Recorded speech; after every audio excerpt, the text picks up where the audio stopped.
their semen in no department. Speed, power, chance, heart, none. Alright.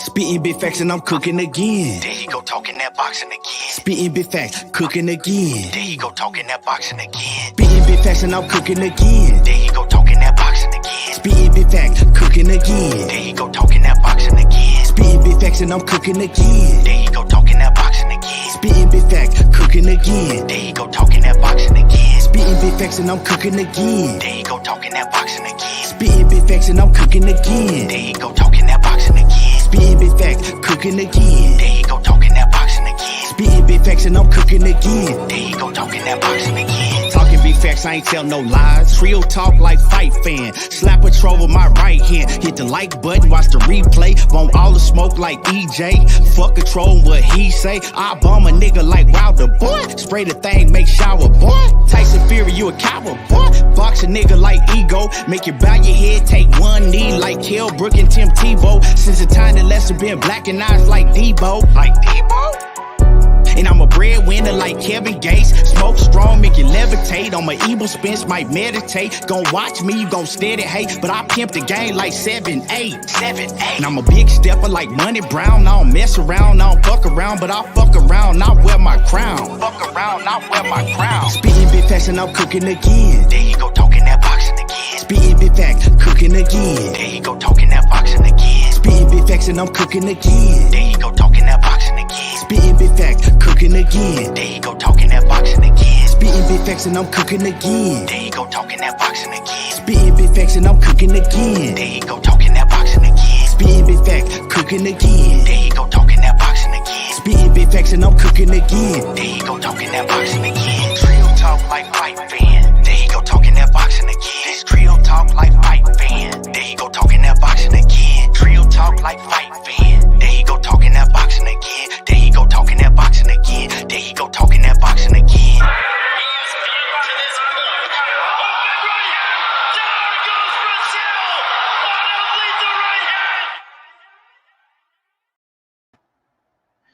What's up with it? Yeah, Big Omega Red, what's happening with you, homie? Off in the building. What's good with you, Money?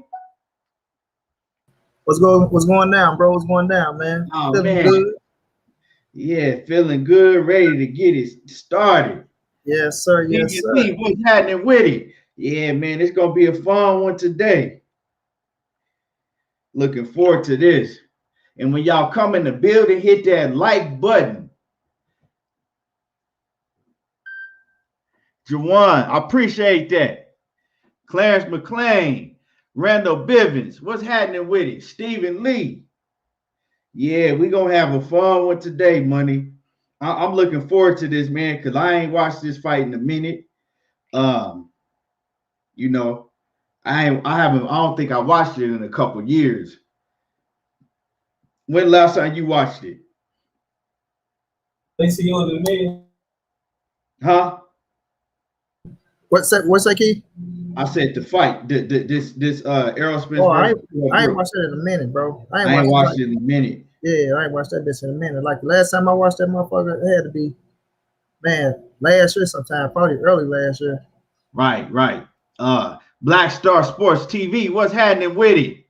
And y'all go subscribe to my man Black Star Sports TV. Clarence McClain, what's going down, fam? How you feeling, champ? Yeah, Clarence McClain, what's happening? Black Star, what's going down? My brother Omega, what's going down? Randall Bivens, everybody in the building, man. Much love, family. Yeah. So when y'all come in the building, you know, we gonna cook about some boxing first, you know. We're gonna cook about a few things that's going on. But after that, then, you know, when we get everybody in the building, then we're going to start this fight. So how we going to do it for everybody that's here now, and then I'll repeat it, you know, when everybody else get in the building. Get y'all phones out and go to YouTube, right? Go to YouTube and just type in Kell Brook versus Errol Spence. It's the first fight that's going to pop up. and we're gonna all watch it together because I can't show it on here. You know, they'll shut the channel down if I put it on the screen. But we're gonna all watch it together, and we're gonna all score the fight together. Let me see. And then, you know, afterwards we could talk about it. We could talk about it and see what people come up with, because see, the thing is it's been argued about. It's been argued about for the last 4 years, you know, who was winning the fight before the eye injury. So we're gonna watch it with an unbiased eye, and we're gonna watch it and break it down. Let me see. Let me get some more of these notifications sent out.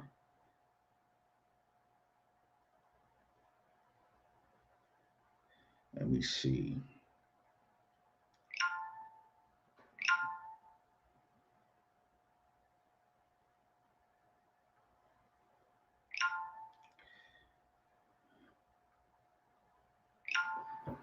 Chris, for joining that, what's going down, bro? Ain't no hate on Bud, man. Bud don't get no hate, man. We just be keeping it trail on Bud ass, bro.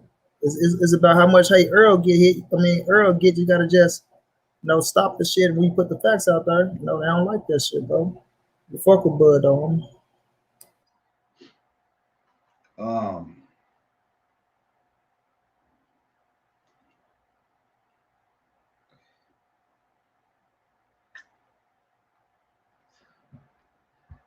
Devin Blocker, what's happening with it? Salute.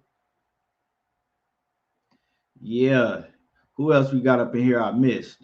Yeah, and like I said, when y'all come in the building, smash on that like button and hop in the comments and let us know that you in the building. Money, you got your pen and your paper out? Or what you gonna do it on? I got a pen and a paper I'm gonna score the rounds with. Money. You say I got paper out now? I just keep it in my head, nigga. Are you? Okay. Yeah. I gotta write down. I'll be forgot. I'm writing down each round. I'll be forgot. Yeah.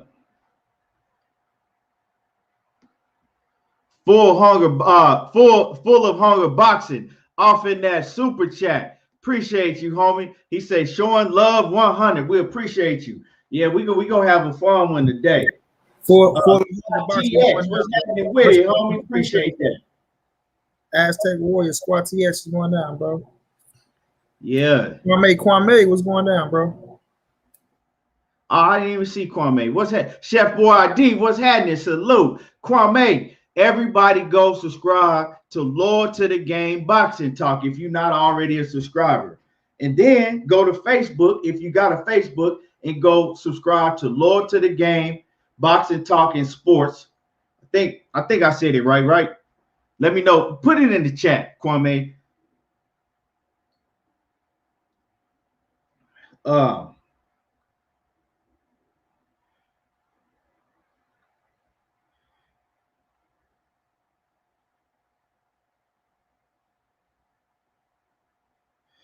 yeah, you know what I'm saying? If you want a link, you could jump on the panel too, Kwame. If you want a link, let me know. And you know what I'm saying? We could shit. That even make it kind of better because we could score the fight between the three of us. You know what I'm saying? So it won't be even, it'll be odd. Yeah. Sir and Bo, what's happening with it? Yeah. So Money. You had Errol Spence, or you said you had it a draw, right? The last time you watched it, and what you remember, you said you had it a draw going into 7 rounds, right? After the 6th round, going to the 7th. Oh yeah, going to the 7th. Yeah, the 7th round, you had a draw. I had a 3-3. Yeah, I had a 3-3. But man, before we do that, man, let's you know what I'm saying, let's cook on a few things that's going on, man. Let me see. Let's cook on a few things that's going on around the boxing world. Now you see how they trying to get, basically they keep trying to come out with stories trying to okay, I got you, Kwame, right? They trying to link everybody, they trying to put everybody in front of Wilder, right? Instead of Tyson Fury, right? Now they coming out talking about Mauricio Suleiman wants would love to see a fight, you know, between Wilder and Dillian White, right? Right. But before Mauricio Suleiman had came out, you know, at the end of last year talking about that Deontay Wilder deserves his rematch. Now he trying to put everybody else in front of Wilder, right? So people will stop talking about Wilder and Fury, knowing that's the fight that's got to happen. That's the fight that's got to happen. If I'm Deontay Wilder, I don't accept nothing. I don't accept no bread. All I'm doing is you got to give me that fight. You're not getting out of it. And see, man, let me know. Do y'all think this Anthony Joshua and Fury fight gonna happen next? I don't think so. I don't see it happening. I don't see Wilder backing off his square. What y'all think? And I'm gonna drop that link in the chat right now for you, Kwame.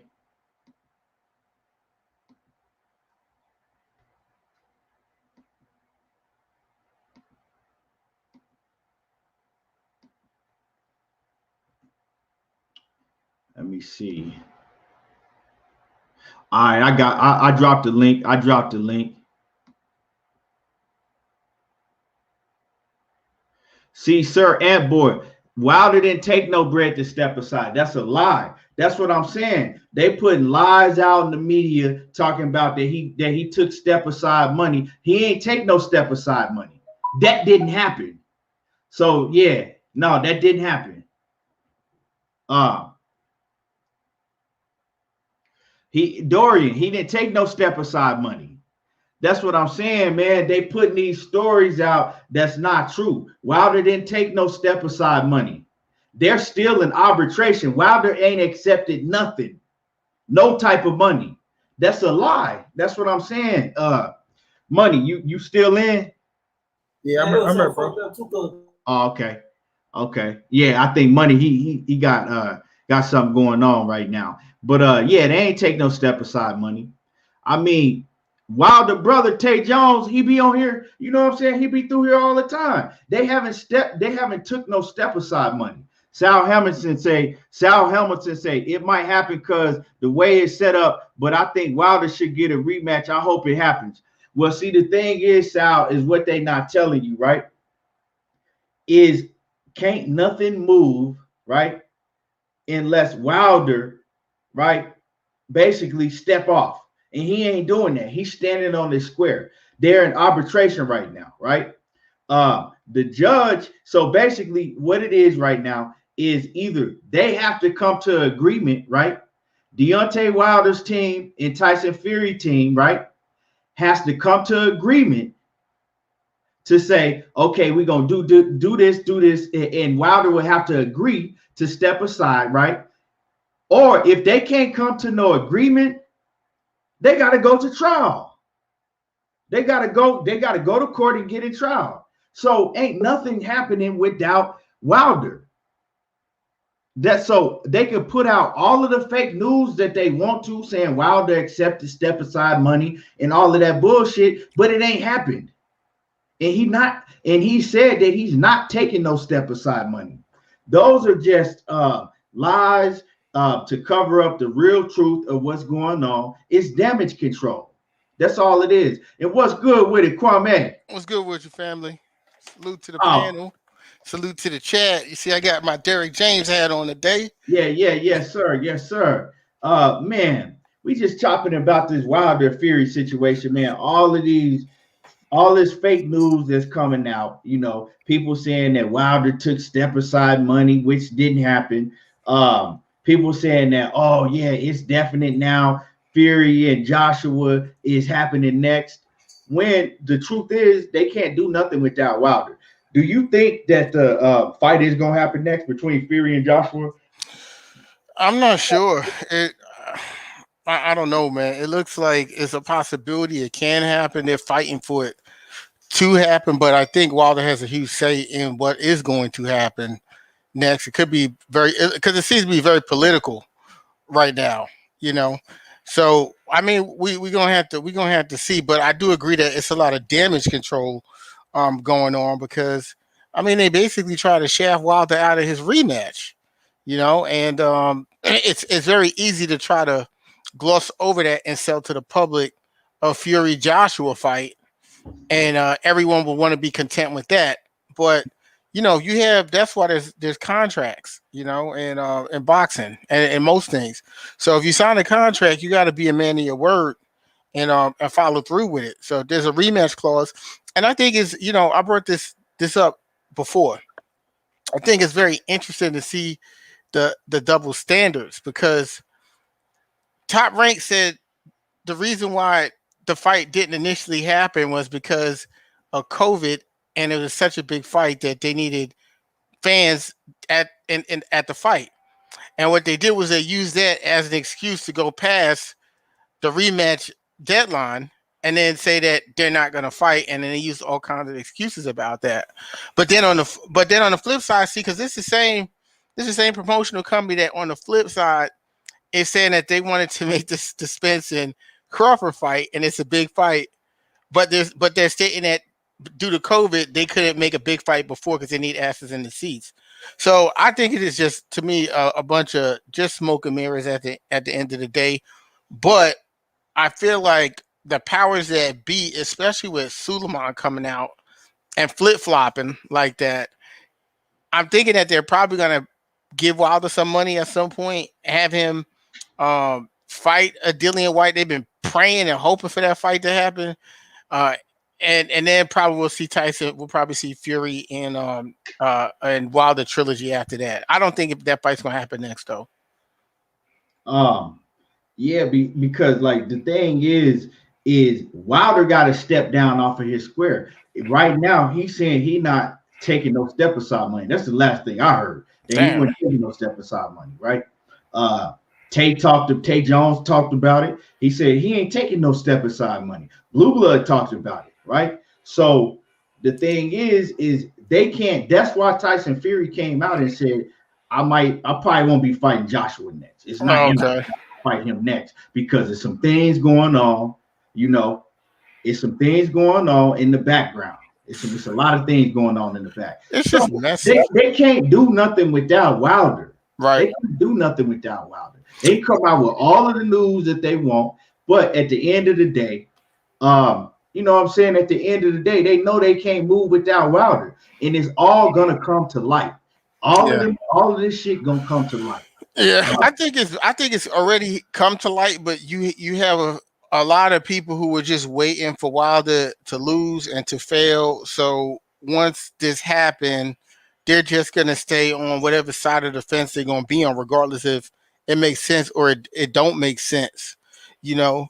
And and I feel that it's very interesting that every time Aram is involved, people are ending up in court. It's like you have the first fight gets made with Frank Warren and Heyman, and Heyman and there's this rumor about Heyman how he's very impossible to work with or he holds a fight, but that fight got made.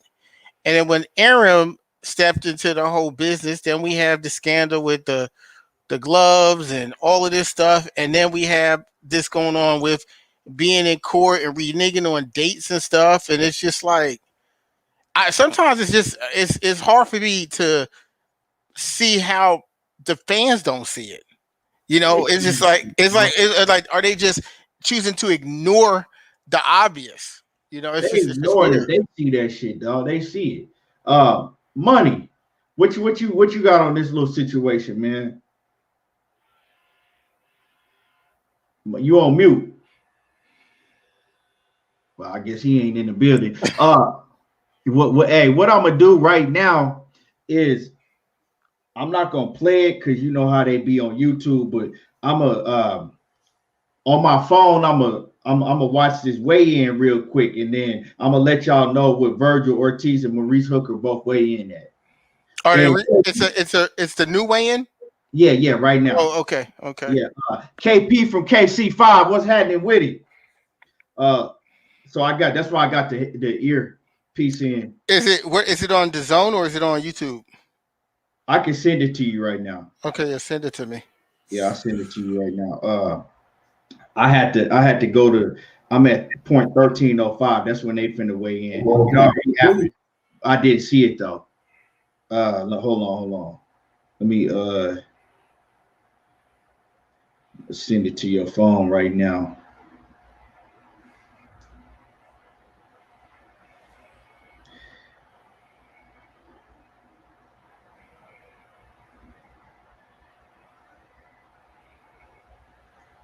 Cassandra Mason, what's good? Salute. Salute, G Queen. Salute, Queen. She say, there you go, talking that boxing again. Yeah. So I just sent it to you. I got it. Go to the point 13. Go fast forward it to 1305 because that's where they finna weigh in at. Because like I said, it already happened. I didn't see it though.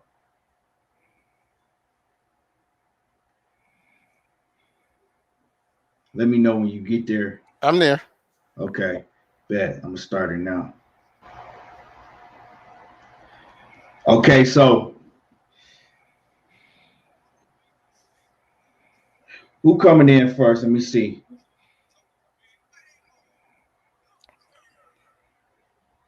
Okay, Hooker. Maurice Hooker, he weighing in first.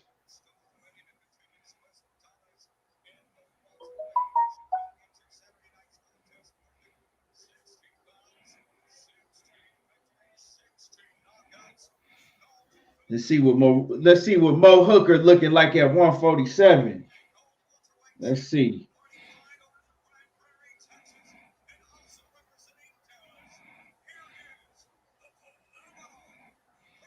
Now here come Virgil Ortiz.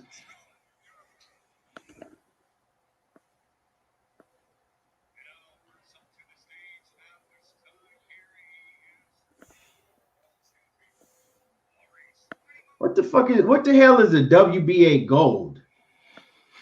Some Whoa, shit. what is the WBA gold title? I don't know, man. Some shit they made up to try to catch up with the WBC. What the fuck? The WBA gold title. They making up titles, man, everywhere. Mighty Mo at 147 even. I ain't get there yet. Oh. I ain't get there yet. You ahead of me, dog. So yeah, here go Maurice Hooker. He hopping on the scale right now.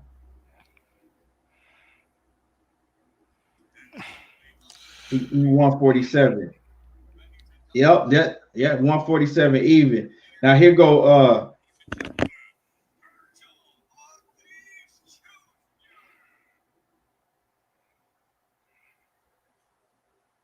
okay. Here go Virgil Ortiz. That boy look drained. Virgil Ortiz looking kind of drained. Ooh, he weighed in at 147.6. Yep. Virgil Ortiz, 147.6. He overweight. Yes, he sir. He make weight. He looked bad in the face, though, too, dog. Virgil Ortiz looked real dehydrated in the face. You could tell he been going through it. Boy did not make weight. Yep. Is he gonna get another chance to weigh in, or that's it? I don't know. I heard Bomac say he got to drop the weight. So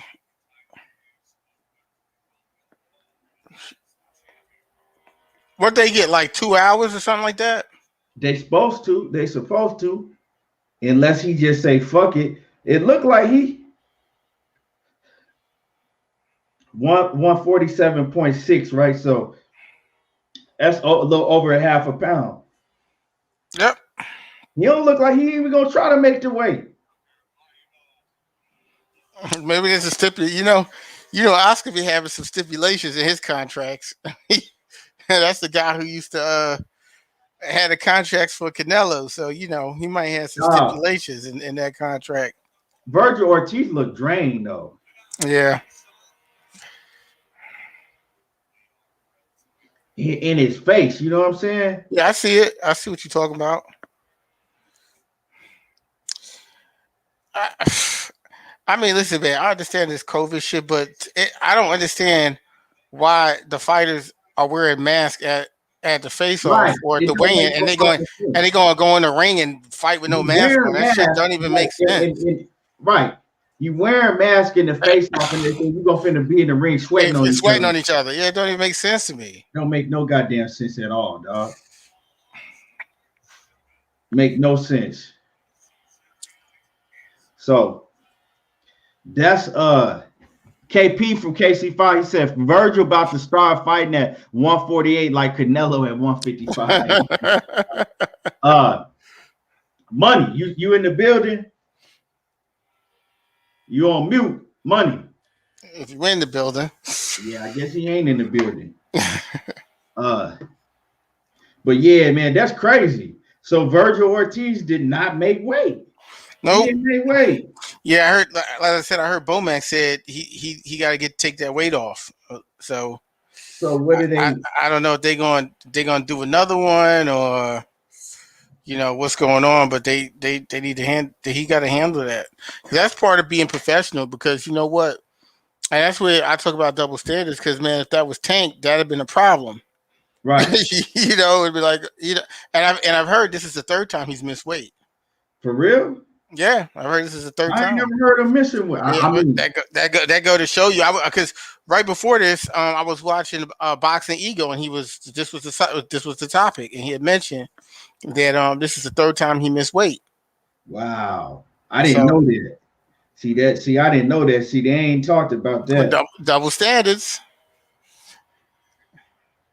Let me see if anything about it. Let me see. Let me see if anybody's saying anything about it. Let me see.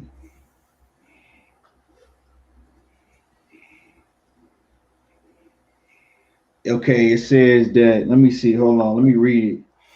Ortiz checked in at 147.6 and will be required to shed the points. Okay, so they say he checked in at 147.6 and he's going to be required to shed the 0.6 pounds in order to challenge for the WBO International Welterweight Title, whatever that is.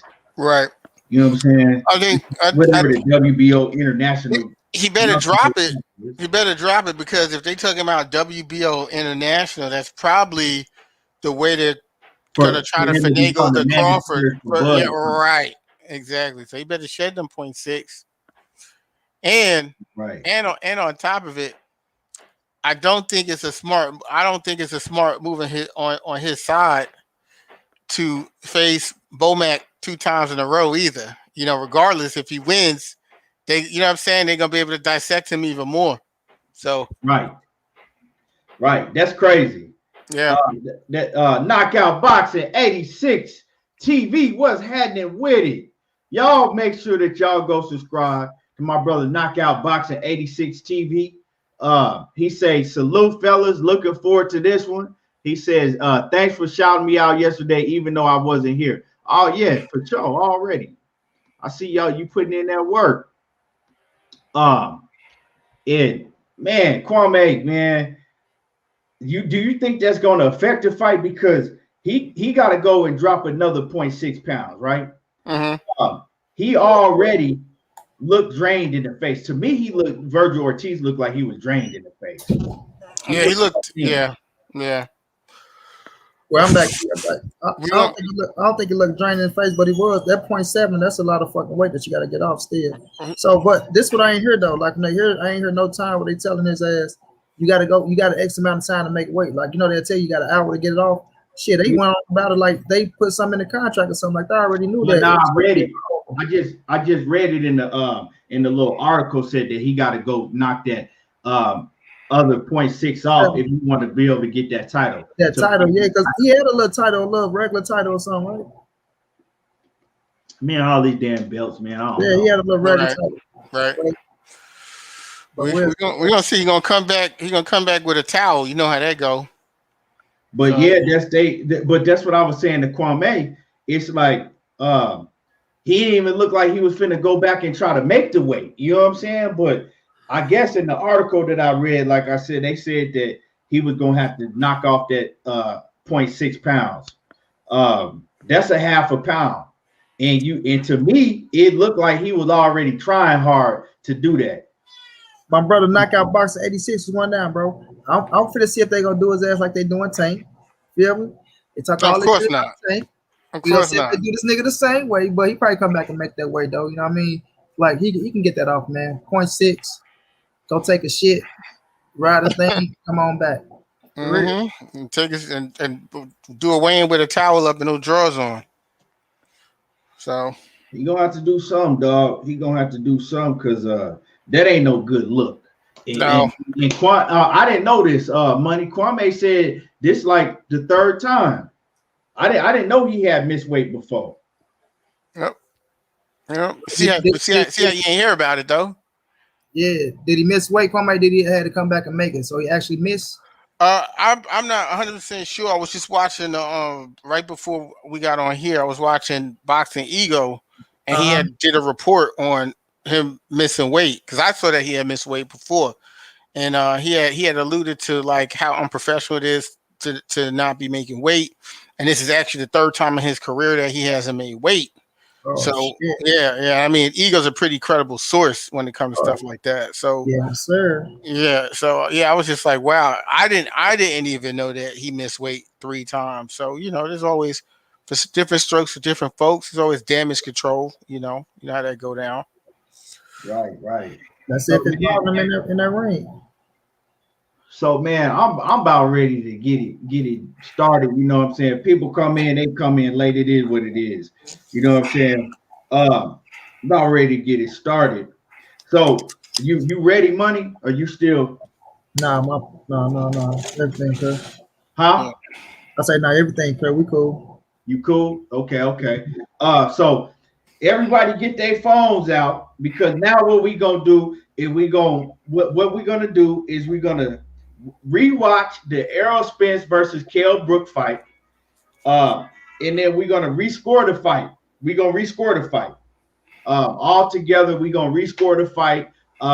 After each round, we gonna, you know what I'm saying, if you got a paper or whatever you got, just put your score down on the paper, right? And we're gonna call it play-by-play, why it's happening while we watching it.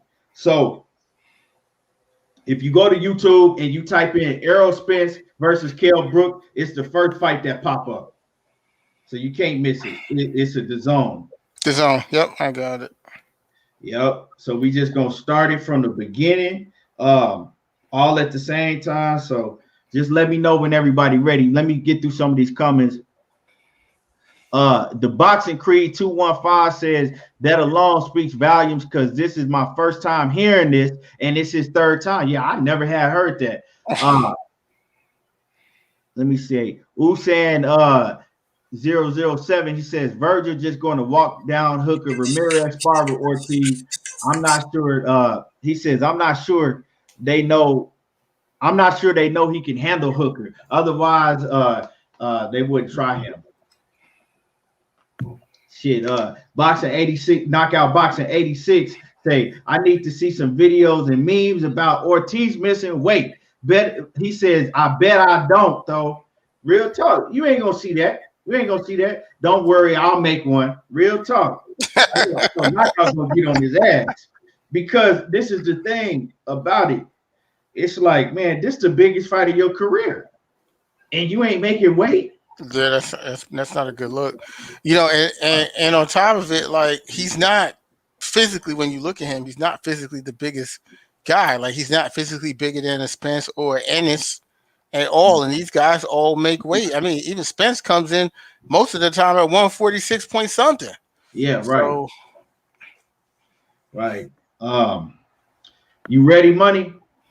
Yeah, I waiting on y'all boys. Okay, so everybody get their phone out. Like I said, and go to YouTube and type in Kell Brook versus Errol Spence, and we gonna start. I'll let y'all know. I'm gonna give everybody a chance to get their phone out so we can get this fight started. All right, man. Let's go ahead and let's start it from the top.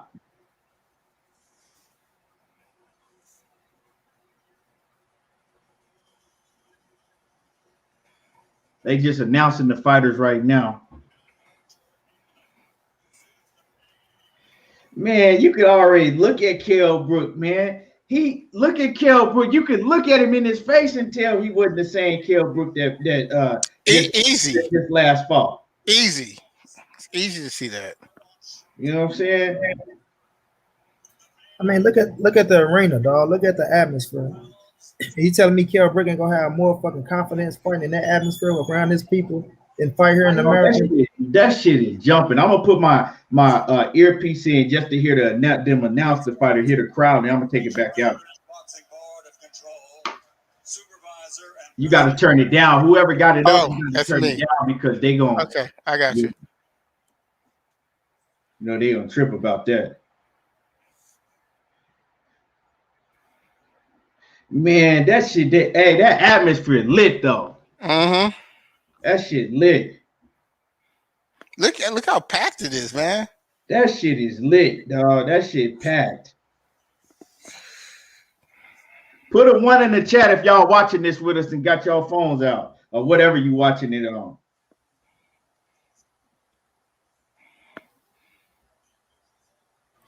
They got them goddamn advertising, so we all got to be mindful of that. Oh yeah, see, I don't got no advertising on my YouTube. I got the premium. Baller status. Shit, man, I don't like it. I've been had it like that ever since. Y'all got advertisement on yours? Yeah. Just let me know when y'all Sir Antboy, he got his phone out. Yes, sir.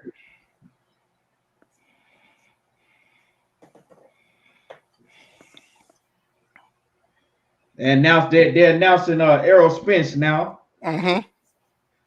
That's the nigga with the shag. Mm-hmm. That's the nigga with the shag. That's a whole different nigga right there. The nigga with the shag. Yep.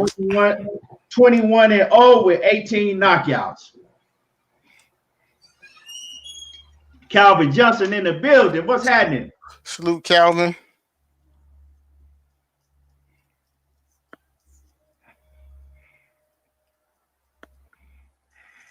Yep, there we go. I gotta add. All right, I just skipped it. Skipped it.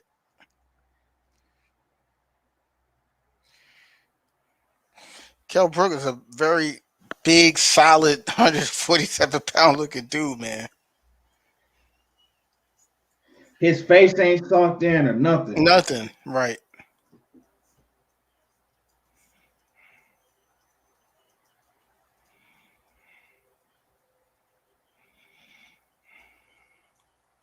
You could tell he energized too. He hyped. He ain't stopped jumping. Kell Brook ain't stopped jumping around yet. He hyped up. Kell.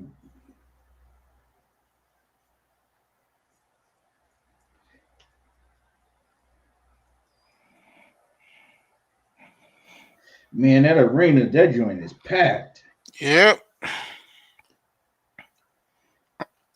There's like 10 Spence fans in there. And that's all his family, Kwame. Right, he's all his right, exactly.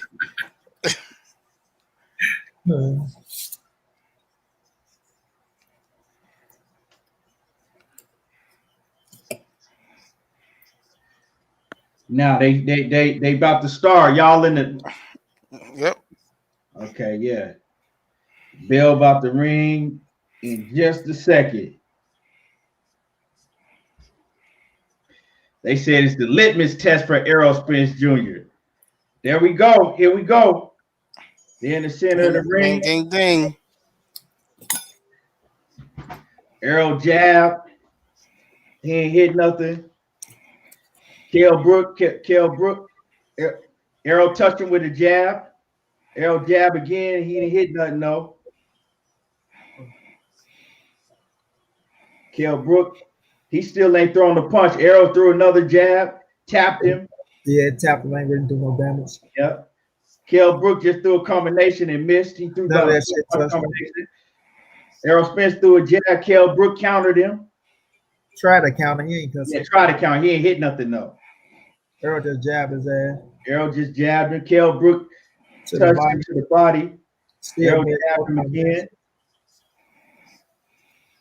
Errol feint him. Kell Brook jabbed, but he missed. Yeah. Errol Spence jabbed, he missed. They trying to find that range of distance. Right now, kind of. They trying to find distance. Both of them Trying to find their range right now. Ain't nobody really landed nothing. No, no distance. No. Jab. Errol threw another jab. He didn't land. Kell Brook threw a 1-2, but A he nice missed. straight. He hit with a straight. You try to come over the Okay, Kell Brook hit with a body shot. Ooh. Kell Brook countered him over over the top, Yeah. over the top of his jab. Errol with the feint. So they just fainting right now. Ooh, they go inside. Errol catch him with a little short uppercut inside. Errol caught him with a little short hook. Yep. Kell caught him with one. See, Errol jab was a little lazy. Kell tried to throw a hook. He missed. Mm-hmm. Touch Errol Spence's gloves. Oh, Spence hit him with a nasty body shot. Mm-hmm. Oh, yeah. Oh, Spence hit him with another jab. Then they tied up and Spence hit him with a hook in the clinch. Errol know how to get behind, get around the elbow. That's what I like about him too. Errol caught him with another little jab. Yeah. Oh, Errol caught him with an uppercut. A hook right there. That hook count for me. Yep, the left hook and the break. Another jab. By Errol. Yeah. Brook tried to counter Errol. Oh, good straight by Brook. Oh, good body shot by Errol. Two physical motherfuckers, man. Yeah, yep. Kell Brook was in some of the best shape of his life. Good body shot by Errol. That's what Jamel don't like, that body shot. He was talking about how Errol get around that bitch. Oh, another good body shot by Errol. And then he came on top. Errol won this round so far. Kell Brook hit him with a nice jab. Oh, Errol went to the body and Kell Brook countered him. Kell Brook ain't counter. That was a good body shot. He put his elbow. Yeah. Okay. I get that to Errol. Yeah, I get that first round to Errol Spence. It was close. It was very close round. Errol pulled it out. Yeah, towards the end of the round. Yeah, the body work was. The body work for me was the difference in that round. So we got 10-9 round for. I got 10-9 round for EJ in the first round.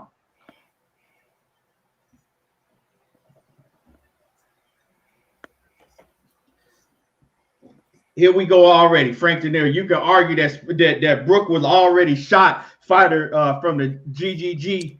I knew it was somebody coming in here, man. He looked real shot in this first round. He looked real shot in this fight. He was shot, man. He was shot. Yeah, look, Chris did him up. Okay, here we go. The bell just rang. Okay, here they go. Second round. Yep. Oh, Spence come right out. Touch him with a jab, then go to the body, but he missed to the body. Missed to the body again. Yep. Oh, Kell Brook hit him with a double jab and landed both of them. Ooh, good jab. He came over. Kell Brook hit him with another jab. He went over. Then he went to the body and called Errol Spence to the body. Yep. Errol Spence jab again with a jab and then went to the body on the right side. Yeah, Kell got control of this round. Kell hit him another stiff jab and then came with an uppercut. The uppercut was blocked, but Errol blocked the uppercut with his gloves, but he landed that jab. Yeah, Brook counting the shit out of Errol jab, ain't he? Yeah. Yep. To me, that was Brook is going up. Okay. Kell Brook went over the top of Errol jab and then hit him with an uppercut. They tied up. Body shot for Errol. Good jab by Errol. Errol hit him with a stiff jab and with a body shot. They broke him. There we go. If you look at their feet, Errol Spence is trying to get his feet position on the outside. Outside, right? But they fight for position. Ooh, Errol just Errol landed a hook, a right Another hook. jab. Ooh, Kell just countered the jab. Combination. Oh, and hit him with a body shot. Then went to the body. Errol Spence go. Ooh, Errol Spence hit him with 2 jabs, then went to the body. They fighting. Ooh, good shot by Brook. Hit him with a 1-2 to the head. Good Errol jab Spence by Errol. with a jab. Back with Brook. Kell Brook came right back. Errol Spence hit him with another jab. Ooh, Kell Brook another strong jab by Earl. See, Earl jab getting more crispier now, though. He stopped. And he making adjustment when he shoot that bitch and get back. Trying to stalk him. Ooh, he just pressuring him. And the inside, but he missed. Yeah. Hook by Kell Brook, straight right by Kell Brook. Oh, another jab by Kell Brook. Oh, that was a straight. Hook, uppercut hook, the hook landed. Kell Brook. Now, Errol Spence is stalking Kell Brook, but he's not throwing. And Kell Brook is like Earl just trying to throw some of this shit out. Earl like trying to throw something. It was a good body shot. To the body, to the head. Good body shot, yeah. Kell Brook hit him with a hook. But it's almost look like another body shot by Brook. Good jab by Earl. Errol Spence jab. Ooh, a good jab by Kell Brook too. Yeah, this is definitely a Brook round. Ooh, Spence hit him. Ooh, now Spence caught him with 2 free shots to the body at the end. But that's a 10-9 Kell Brook. That was definitely a Kell Brook round right there. Yep. So Kell Brook won that round 10-9. So we got it even right now after 2 rounds. Let me see what the chat's saying. Randall Bivens says people don't understand foot placement. Yeah, man, they was jockeying for that position, that foot placement. I noticed that. Some guy says Brook punch resistant is gone. He should retire. Well, that's currently it's gone. It definitely wasn't going in this. It wasn't going in this fight. It wasn't good in this fight. He took Brook big was shots at the top of his game at this fight. He took big shots in this.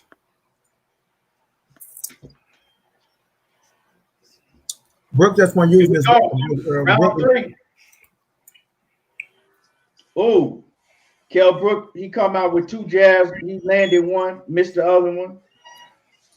Errol Spence, Errol Spence hit him with a nice counter. And then came with the left. Errol Spence came again with the jab. Oh, now nice jab, body shot, hook. Errol Spence caught him with a counter. A counter left. Man, nasty counter left too. Errol Spence to the body, to the head. Errol Spence with another jab. Errol Spence a straight left to the body. That's what I'm trying to tell people, man. Oh, straight right from Kell, clean one. Oh, and he caught him with that nasty hook. They tied up, he hooking him. Errol working his ass when them hands. Errol doubled up on the jab. Kell Brook caught him with a straight, and then Errol Spence came right back with a hook on his ass. A combination, he landed 2. A straight and a hook. Errol Spence steady jabbing him. Got him up against the ropes. That body work is nasty. Errol Spence is taking it to him this round. Yep. Another jab. And he jabbing him solid, dead in his face. 2 counters off the rope. Kell Brook. Counter on the rope. Uppercut hook his ass. Nice straight jab. Kell Brook landed a counter over the top. Errol Spence, he came right back with a 1-2. Another jab, Errol Spence hit him with. So this whole round so far, Errol Spence has been landing a lot of shots, and he landed clean. Kell Brook tried to attack him on the ropes, but he didn't land nothing. They tying up. Good body shot by Brook. Another body shot by Brook. Straight to the body.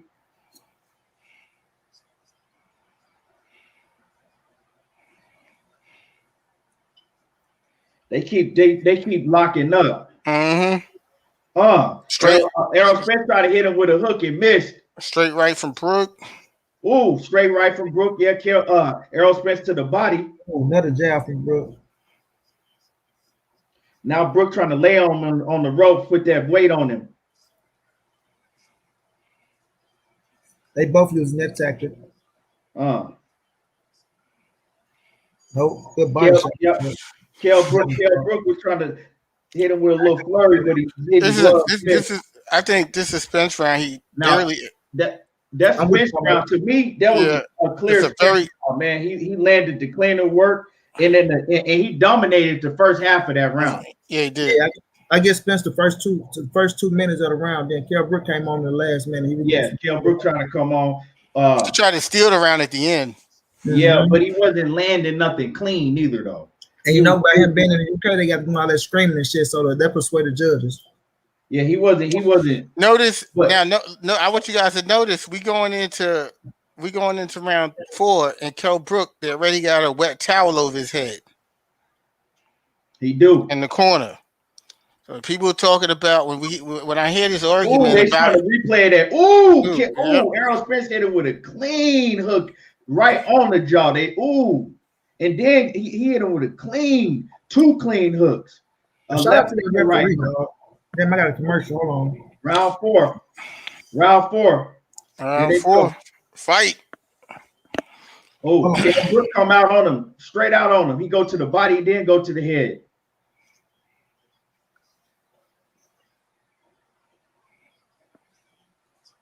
They just feint. Ooh, Kell Brook hit him with a straight right, a flush one. Yeah. Kell Brook go to the body, and then Errol Spence back up and hit him with 2 body shots, 2 hooks to the body. Ooh, Errol Spence.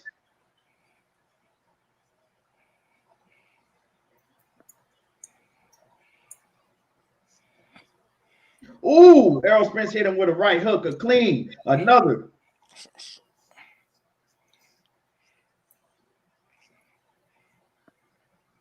Ooh, Errol Spence. Good body shot. Errol Brook hit him with a body shot. Ooh, Errol Spence got him up against him, hit him with 2 nasty, vicious body shots. Another body shot, Errol Spence to the head, body. More body work on the rope. Yeah, see, this Errol Spence was, you could tell he was man on another level.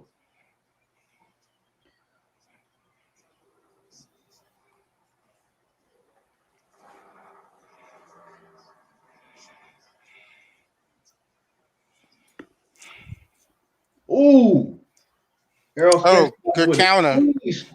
Counter. They up against the ropes. They jocking. Ooh. Yeah, this is a dog fight, man. Dog fight.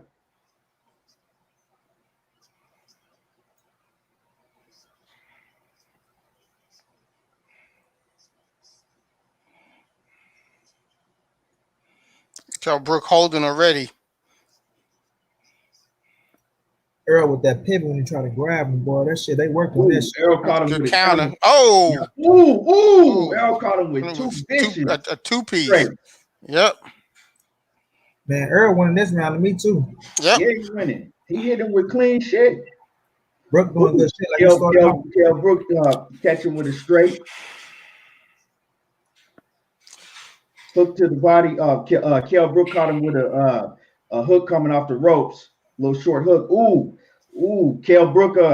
Yup. Ooh, I don't know, it's getting close, man. Kell Brook caught him about 2 or 3. Oh, they just traded blows. Another nice body shot Earl threw in there. Kell with another body shot. And then he threw a body shot again. A nice one over the top. Yeah. They going at it this round. Yeah, this is a fight, man. Yeah. Earl piecing his ass up. Yeah. Yeah. Well, it's amazing. It's amazing to watch this without the announcers and the sound, man. Yeah, man. That was a real close round right there, man. That was a very close round, man. I would have to still say Earl landed the harder and more effective shots that round. Though Kell caught him with a couple clean ones, but I'm gonna score that round. I gotta draw that round. That was a close round, man. Very close round. They both put in work. Ooh,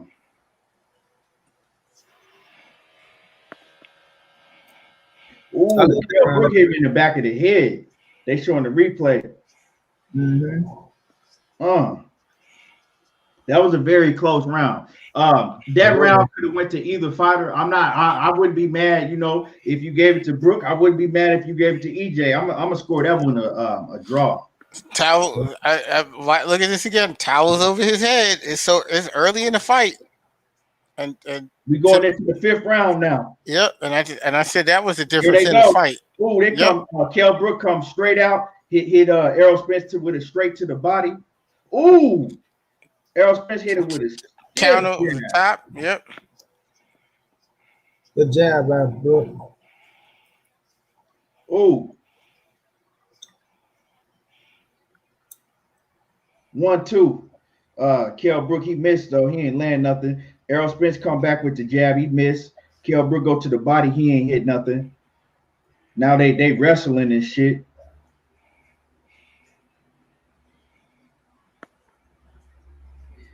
Ooh.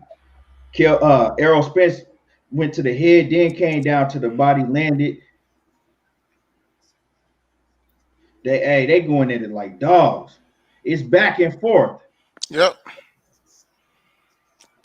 Ooh, what a nasty hook to the body by EJ. Kell Brook come in with an uppercut. He caught most gloves though. They wrestling on the ropes. Broke apart. Ooh, wee. Good body shot. Yeah. Brook with a good shot. It's a lot of holding. And a lot of the times you can't tell if they landing clean or not because they both throwing at the same time. Ooh, EJ landed straight. Try to hit him with 2 more straight. Yeah. Oh no! Ooh, yeah. Then hit him with a hook off the ropes. Hard hook too. Uppercut by EJ inside. Kell Brook tried to counter. Errol Spence blocked it. Ooh, Errol Spence go to the body with a left and a right. So he caught him on the hook with that right. Let me see. Yeah. Ooh, Kell Brook with a nasty counter hook.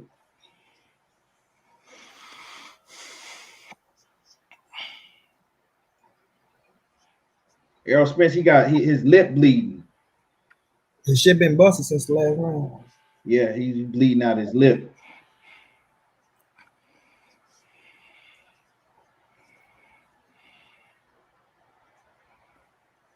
Ooh, Errol Spence with a jab, then he come with the hook, but he missed the hook.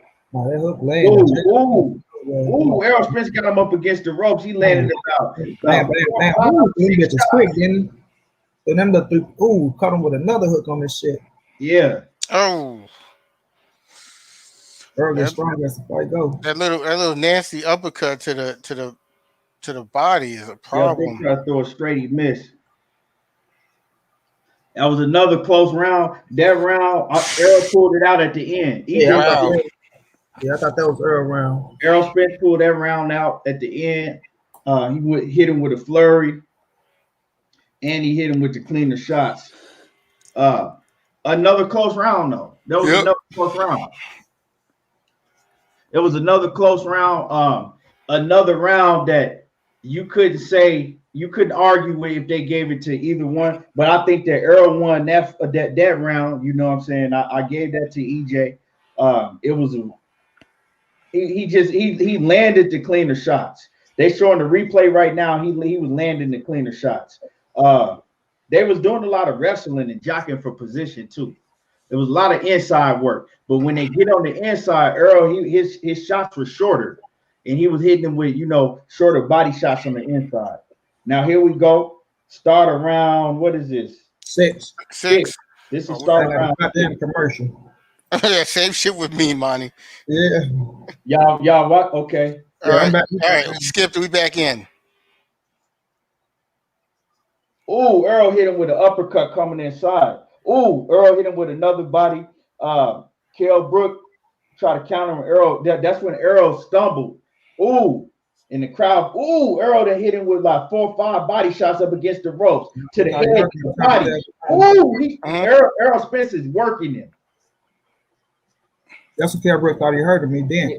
And that's Kell Brook was hurt. Mm-hmm. Ooh, Errol went to the body, went to the head again, and he hitting him with stiff straights. Earl started really working him now. Now they're wrestling again.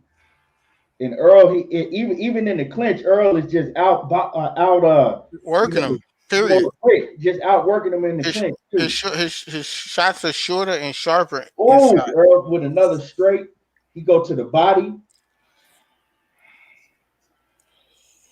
Oh, Earl with another straight to the body.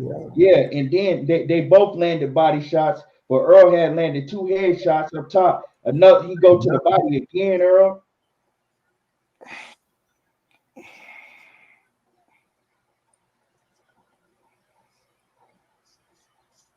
Kell Brook with a jab. Kell Brook with a straight, but he missed the straight.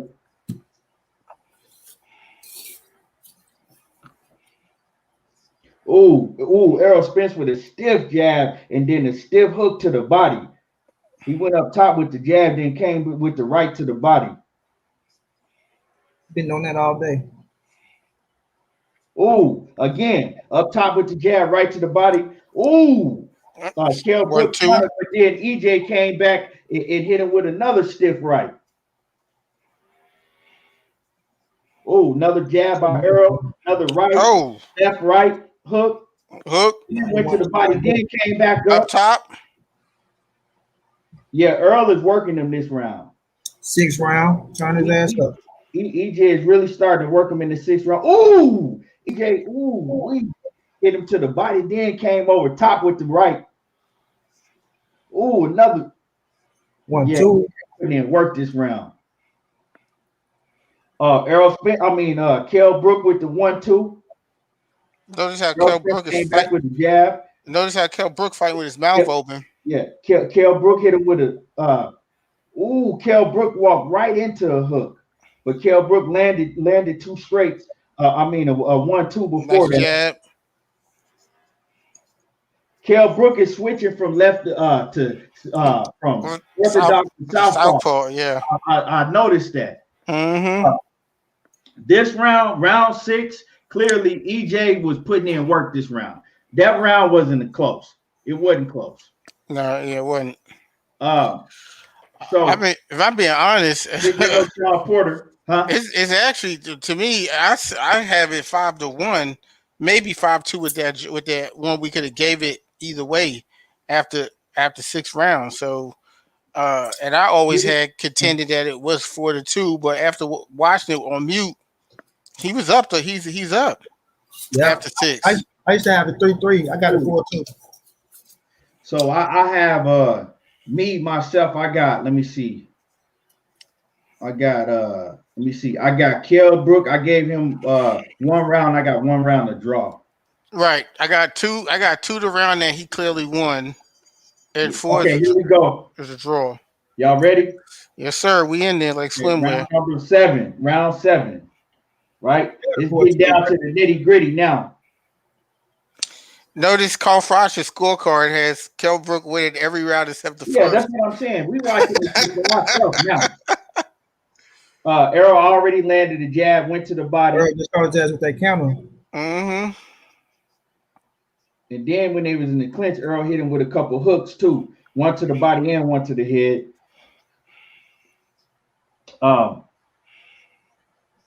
Kell Brook is on the front foot. He got EJ going backwards, right?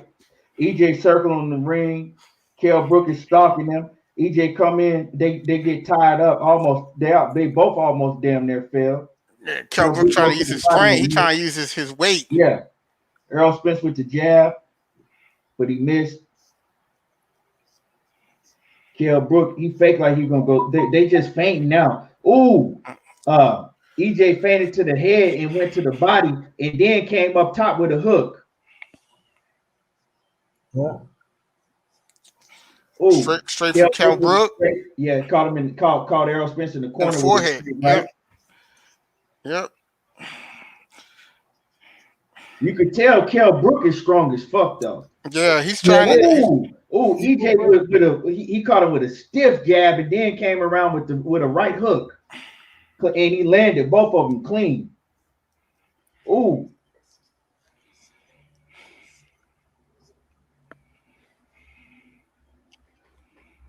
Errol hit him with a jab. Kell Brook countered. Kell Brook countered again. Errol hit him. Came back.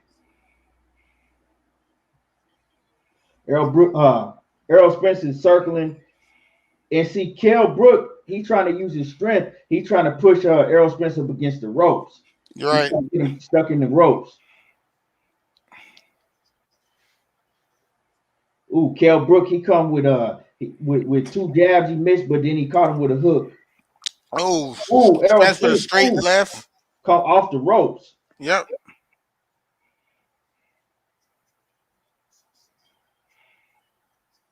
Kell Brook is he's on his front foot. He got Errol Spence going backwards, but Errol Spence is landing the cleaner shots, catching them coming in.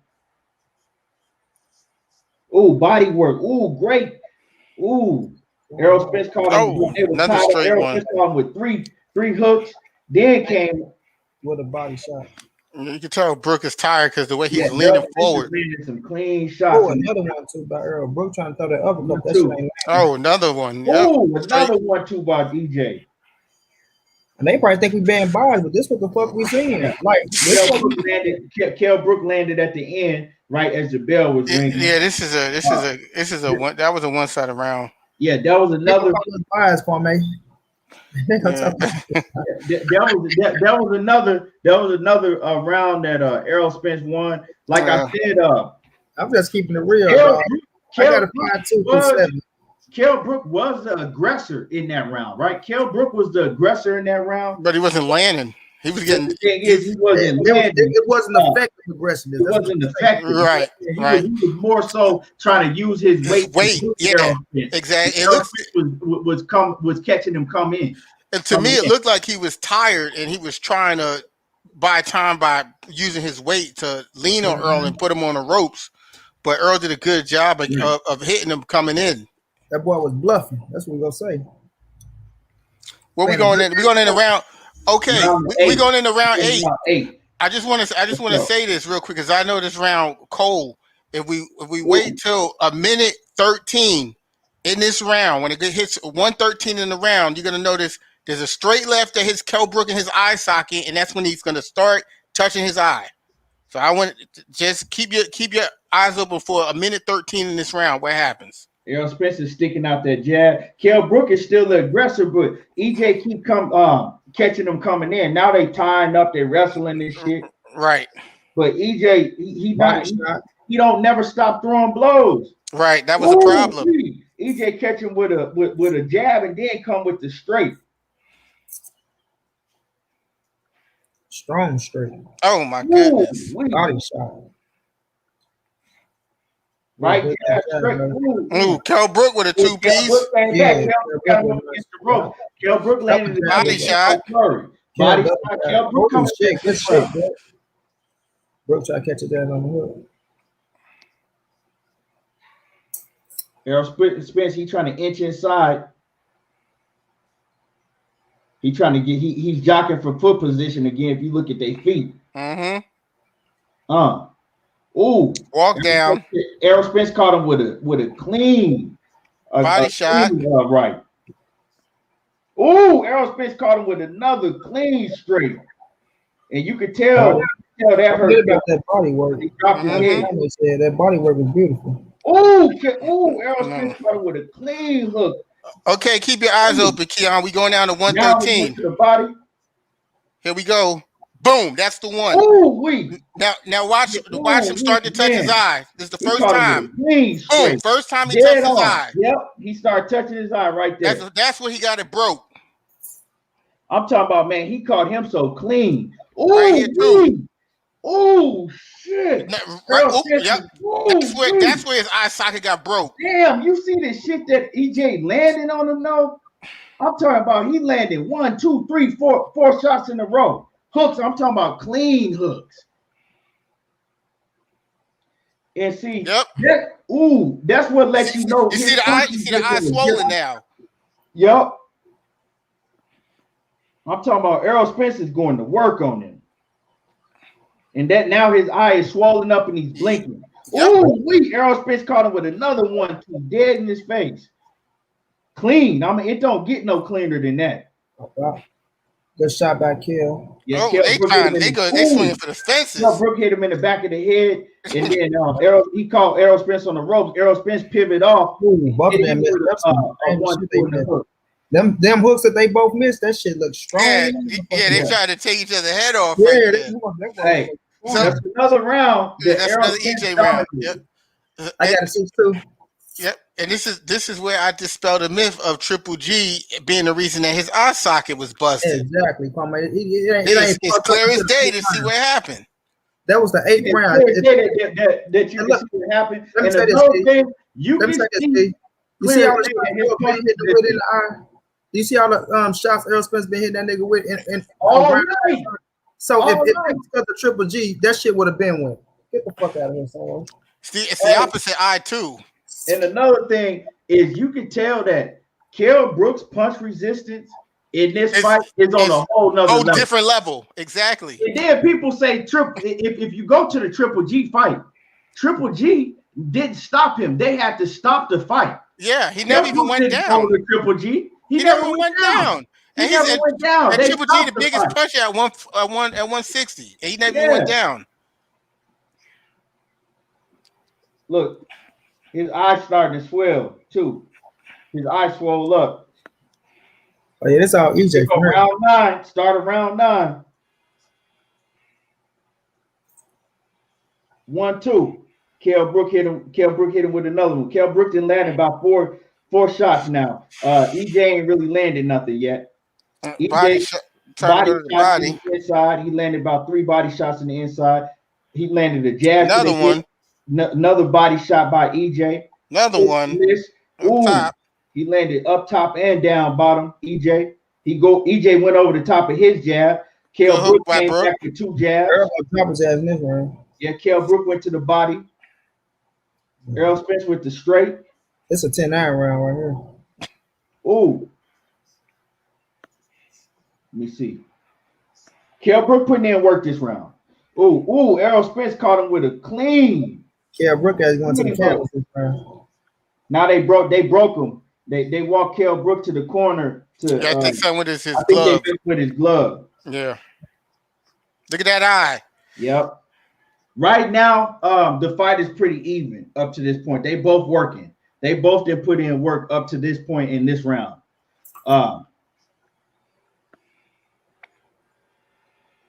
There we go. It's all Earl from here for me. Errol Spence is jabbing. Man, you gotta watch the fight, Money. I know, nigga. It's all Earl from here to me. Oh, Errol Spence is jabbing. Hit him with a jab. Then he went to the body with a hook. Errol Spence countered him with a jab because Kell Brook tried to throw a jab. Errol Spence went over the top. And Errol Spence with another hook. Nasty hook. He caught him with. Errol Spence landed a clean straight to the. Yeah, Errol Spence is starting to dominate right now, hitting him with clean shots. Kell Brook ain't really landed nothing ever since they came back. And if you notice, this is the first time since they squared up. Yep, since they squared up, that Kell Brook is going backwards. Kell Brook got Kell Brook on the back foot now. Yep. Ooh. Yep. With a hook. Kell Brook come off the ropes with a straight. Some bombs landing. Kell Brook fell right into a straight and a hook. Yep. He busted up. Yeah. Errol Spence is starting to really do damage to him. Went to the body. Another clean hook to the top. To the head. Body shot. Body shot. Hook to the top. Spence got him on the rope. He got him hurt now. He hurt now. Trying to hold on. Ooh, and he catch him with an uppercut, trying to hold on. Yeah, Kell Brook is really trying to retreat. He's trying to. Yep. Got him up against the ropes. He trying to do what? Ooh, another hard one. Ooh, now all Kell Brook is trying to do is survive right now. Yeah, he's trying to do what he did with Porter and Hole, but he can't. He stepped again. Against the ropes again, beating the shit out of him. And Kell Brook is trying to hold. He's trying to wrestle and hold him. Or Errol Spence body work just. Yeah, Errol Spence that round. Yes, sir.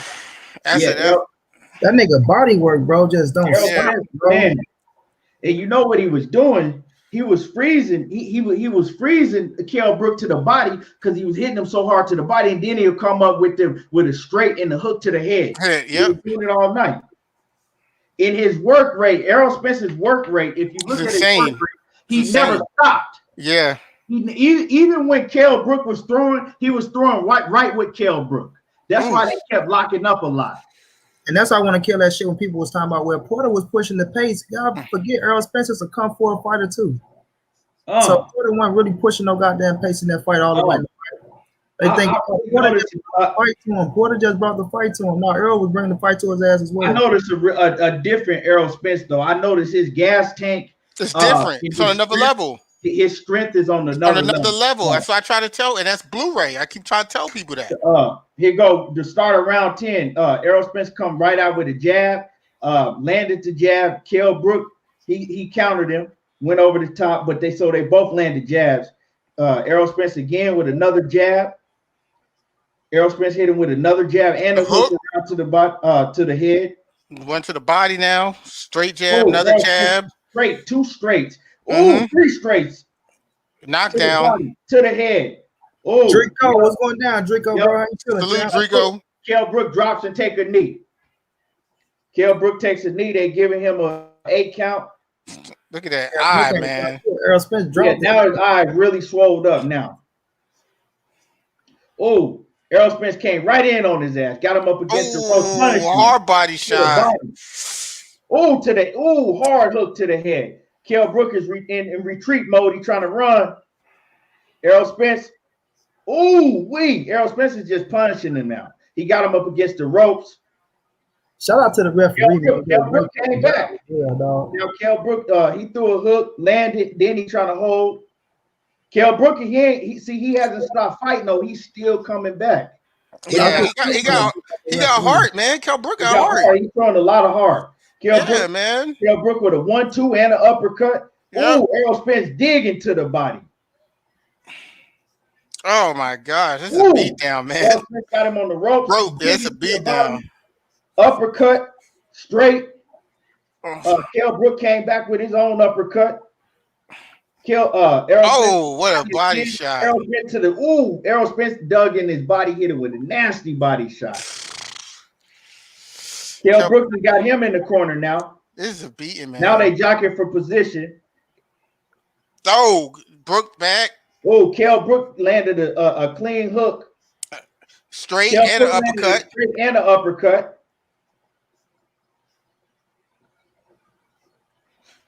Hook over the top for Brook. Another hook over the top of EJ. And an uppercut inside. You gotta give him his props, man. This guy got heart, man. Errol Spence tried to take him out with that and missed. Errol Spence caught him coming in with a hook. They both tussling.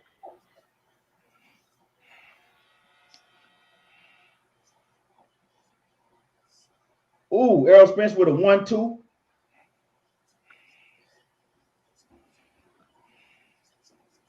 They jockeying for position. They wrestling and shit. Referee break them. Here they go again. Errol Spence with a straight. He missed. Now. I said easy 10-9 round. That was a 10-9 round for Errol Spence. But they ain't no 10-9. I mean 10-8 round. 10-8 round. 10-8 from the knockdown. That was a 10-8 round right there from the knockdown. But Kell Brook, when he got up, he fought. Kell Brook, he didn't fold. He fought his ass off. He did.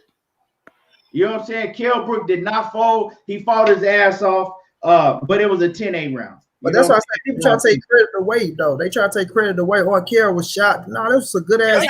Like Kell Brook just folded as soon as his eye was messed up and he folded. That's BS. If you actually watch the fight, you can see that's not what happened at all. Dude was in the best shape of his fucking life. All right, dude was in great fuck. To make it this far with a fucking broken ass socket, bro, with Errol Spence body shots, you got to be in great fucking shape. It's the body shots.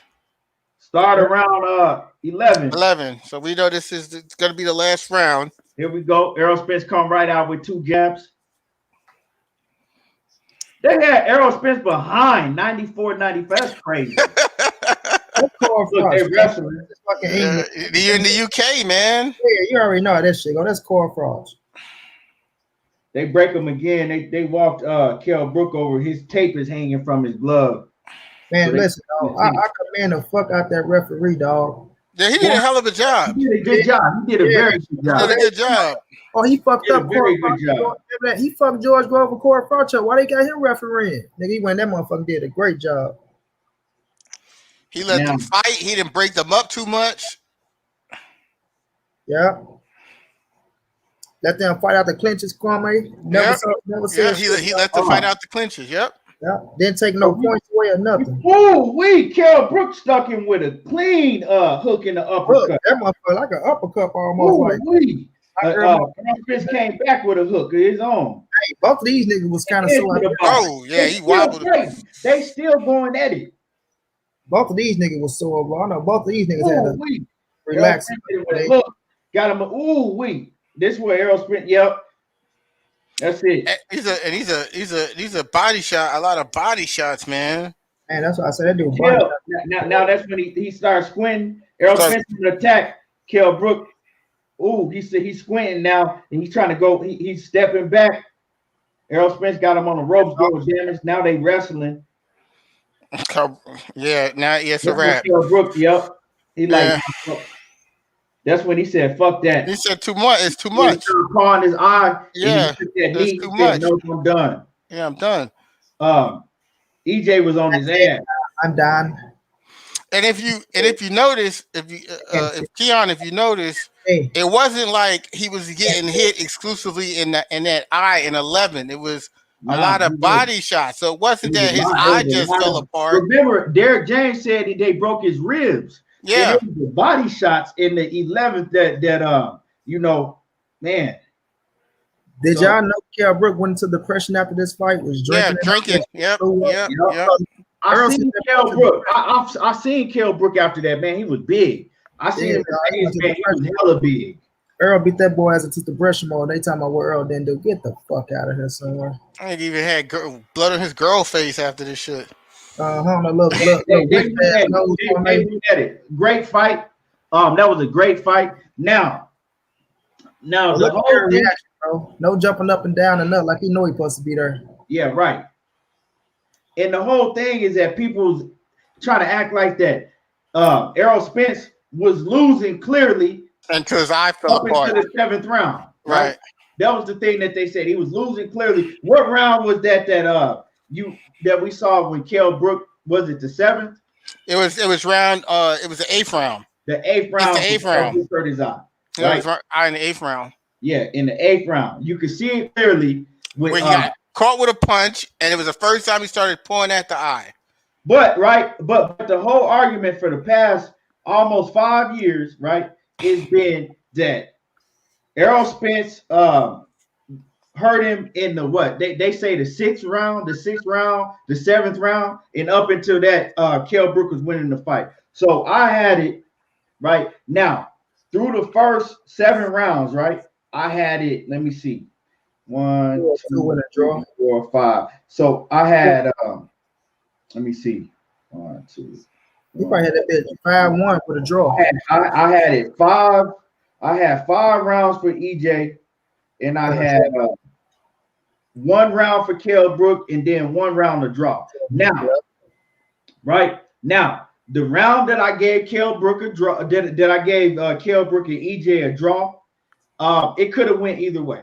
If you had it for Kell Brook, you know what I'm saying? I'm not gonna argue with you. And there was another round in there that was a very close round that I scored for Errol Spence because he was landing the cleaner shots, But if you had that for Kell Brook, I wouldn't have been. You know what I'm saying? I wouldn't argue with you. So let's say, let me see. Let's say give Kell Brook that round, right? And give him one more round, right? So that's 3 rounds.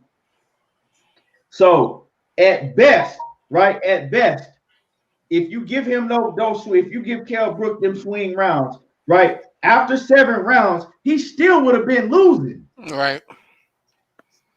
If this fight was in the United States, he'd have been down. You know, it just all had to do with being in the UK. So after 7 rounds, he still would have been losing by 1 point to me. You know what I'm saying? But it just depends how you score. But that was going at it, man. Yeah. Yeah, and as I said before, listen, it makes no sense to say that this guy was shot because anyone who clearly watched this fight see that his punch resistance was way higher than when he fought Crawford. Earl was hitting him with the fucking bombs. Sink. He was hitting him with the kitchen sink. And Kell Brook never folded. Never folded, never wobbled.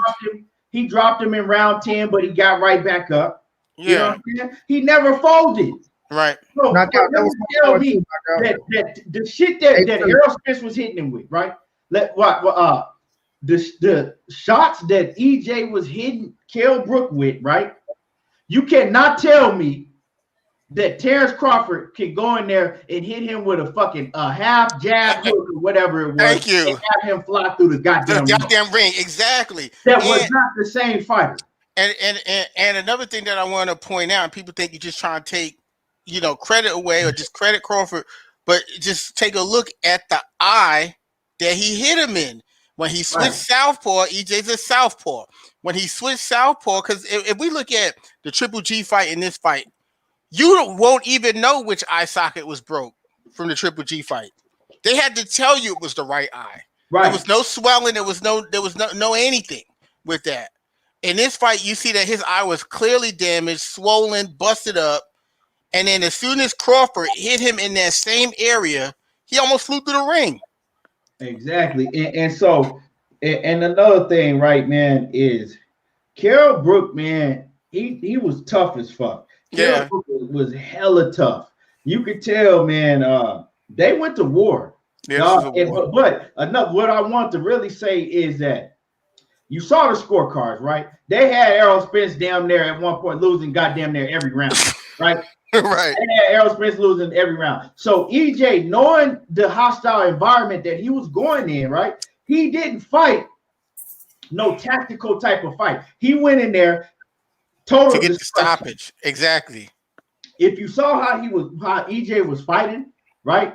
We haven't seen him fight like that. No. In a long time. No. Right? He was going in there. He wasn't worried about nothing. He was putting pressure on, and he had that, I'm going to stop this dude because I know I'm not going to be able to get no decision. He fought a whole different type of fight. He knew he wasn't going to get no decision. He didn't try to box Kell Brook. He didn't, you know what I'm saying? He went in there. He used a stiff, hard jab. He was jabbing to the head, going to the body. He was coming around with hooks. Man, he was working. And he never stopped working. And one thing I gotta say about Kell Brook is Kell Brook, he tried to answer every time Errol Spence came with some shit. Yep. Kell Brook was trying to answer him. Whether he landed clean or not, he was trying to answer him. And then if Kell Brook couldn't land clean, what he was doing, he was wrapping EJ up and he was trying to carry him, push him back to the ropes. So man, they was going at it. You can't tell me that. So anybody, right? Anybody that try to come on here and tell me that Kell Brook was a shot fighter, you a fucking fool. Right. You a goddamn fool if you could watch this fight and tell me that Kell Brook was a shot fighter. Right. Let me shut people the fuck up about this. So all you weak ass, lame ass, defamation of character ass motherfuckers out there that like to talk about steroids, understand they did VADA testing in this fight. Yep. And look at Errol Spence work rate. Look how he went out there and dominated that man. Kept the pressure on, body work, the punch rate. You know what I mean?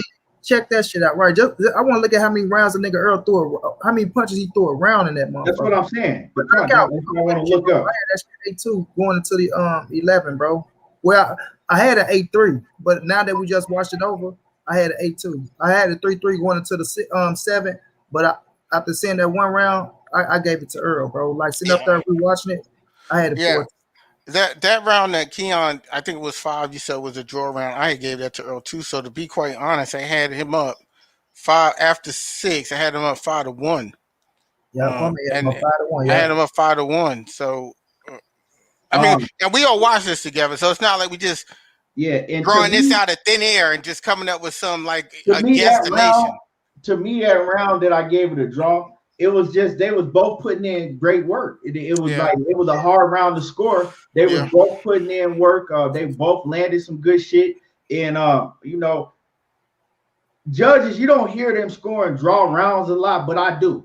You know, if it's a round that I can't really definitely give it to one or the other, I'm scoring the draw. So I did have that round to draw. I had usually like if it's close like that, they give it to the champion.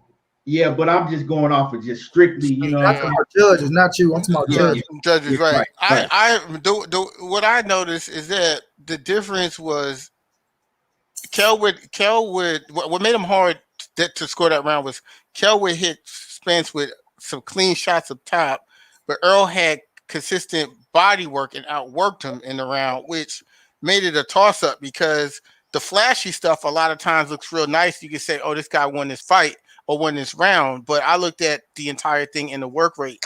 So, I mean, I gave it to, if I'm being honest, I gave that round to Spence. But I saw that the round, it was a close round.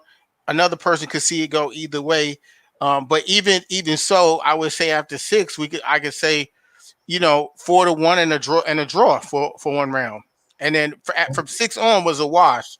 So I gave it to Brook. Gave it to Brook, yeah. For me, 6 on was a wash for Spence. So a very competitive fight.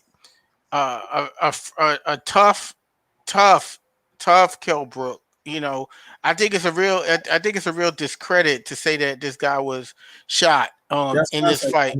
And I also just, you know, just by using basic logic and common sense, at that time, Gennady Golovkin was easily known as the biggest puncher at 160 pounds.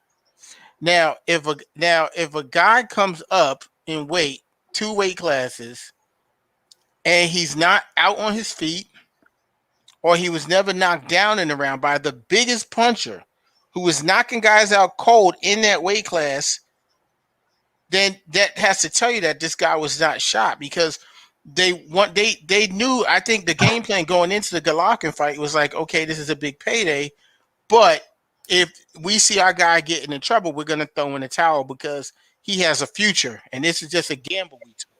And no one's going to be mad if we throw in the towel. And they threw in the towel.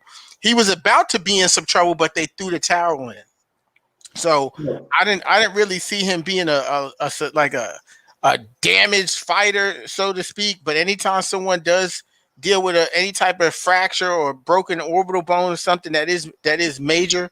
But as we saw in this fight, and I'm glad that we have people in the chat and people who also watched the fight, that it was clear to see where the damage to his eye happened in that fight. It wasn't like his eye just broke down. It was a different eye, and it was a hard punch followed up with 2 clean combinations. Seconds later in the 8th round, and that's where his eye was damaged. So we had to give both of these guys, you know, their just due, because this was a war. It doesn't matter who won, how many. It's a classic, bro. This was a war. Yeah, that's a classic, bro. Then they take away from him by saying that bullshit. Oh, it's this, that, and third. When people watch that fight show you that Errol Spence can hang with the fighters back in the day, bro. He took hard ass shots. His body work is second to none. He probably got the best body work in boxing. You feel me? So they do that type of shit just to discredit, bro. And I want to give Kell Brook more credit for even fighting Errol Spence and not vacating that fucking title and give him a chance to win the belt off the real champion. Because he could have easily went to 154 like Eddie Hearn was trying to make him do with his bitch ass.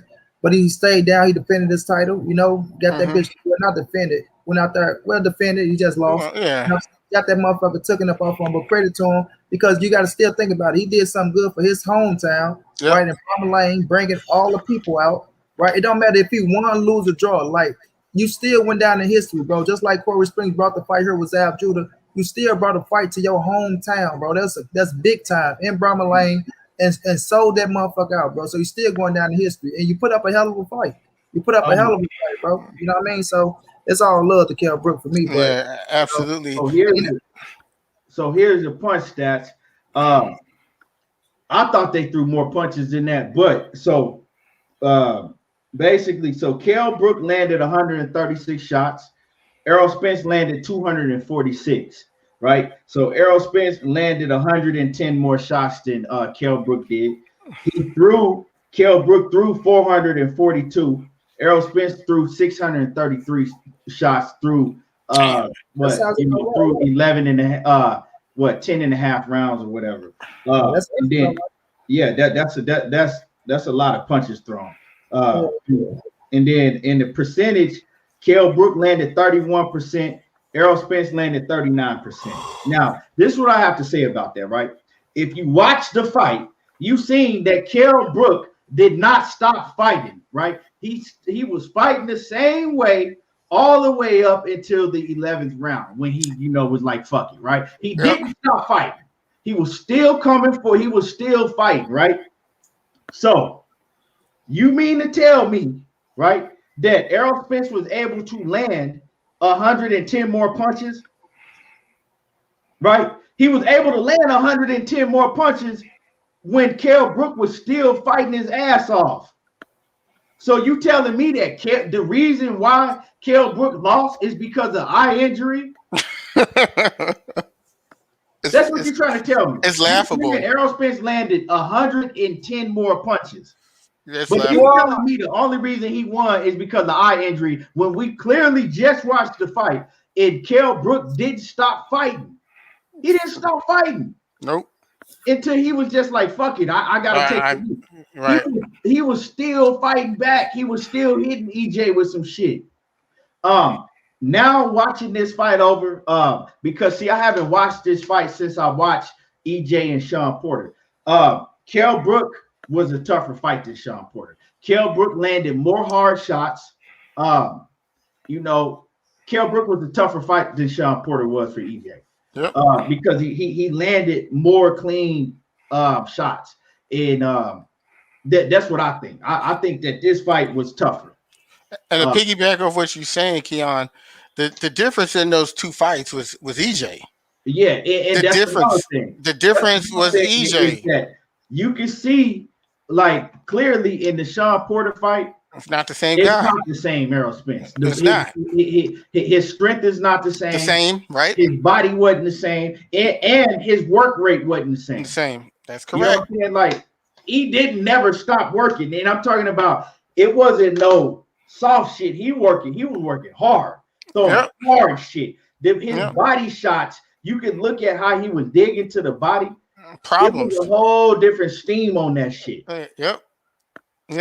Damaging shit. It was a whole different steam. Yeah, I really feel like, again, that was a, like, we just watched it, Kell Brook took a beating in that fight. He made him submit. Like, that's what it was. It was a beating that he took, right? Yeah, exactly. To me, it wasn't the eye. To me, it was he beat him into submission. Exactly. Because he beat him in Kell Brook. If you go back and watch it, and if we listen to the post fight, Kell Brook said, "I could have continued, but I didn't want to because he kept getting stronger. And if you watch the fight, Errol Spence, he was getting stronger and stronger as the rounds went on. It was like he wasn't slowing down at all. But this why I contested that, because Errol Spence worked his ass off in the Porter fight too, because he threw 745. He landed at 44%, right? He took more punches than he got hit with, but he landed 221 punches. How many shots did he get hit with in the Porter fight?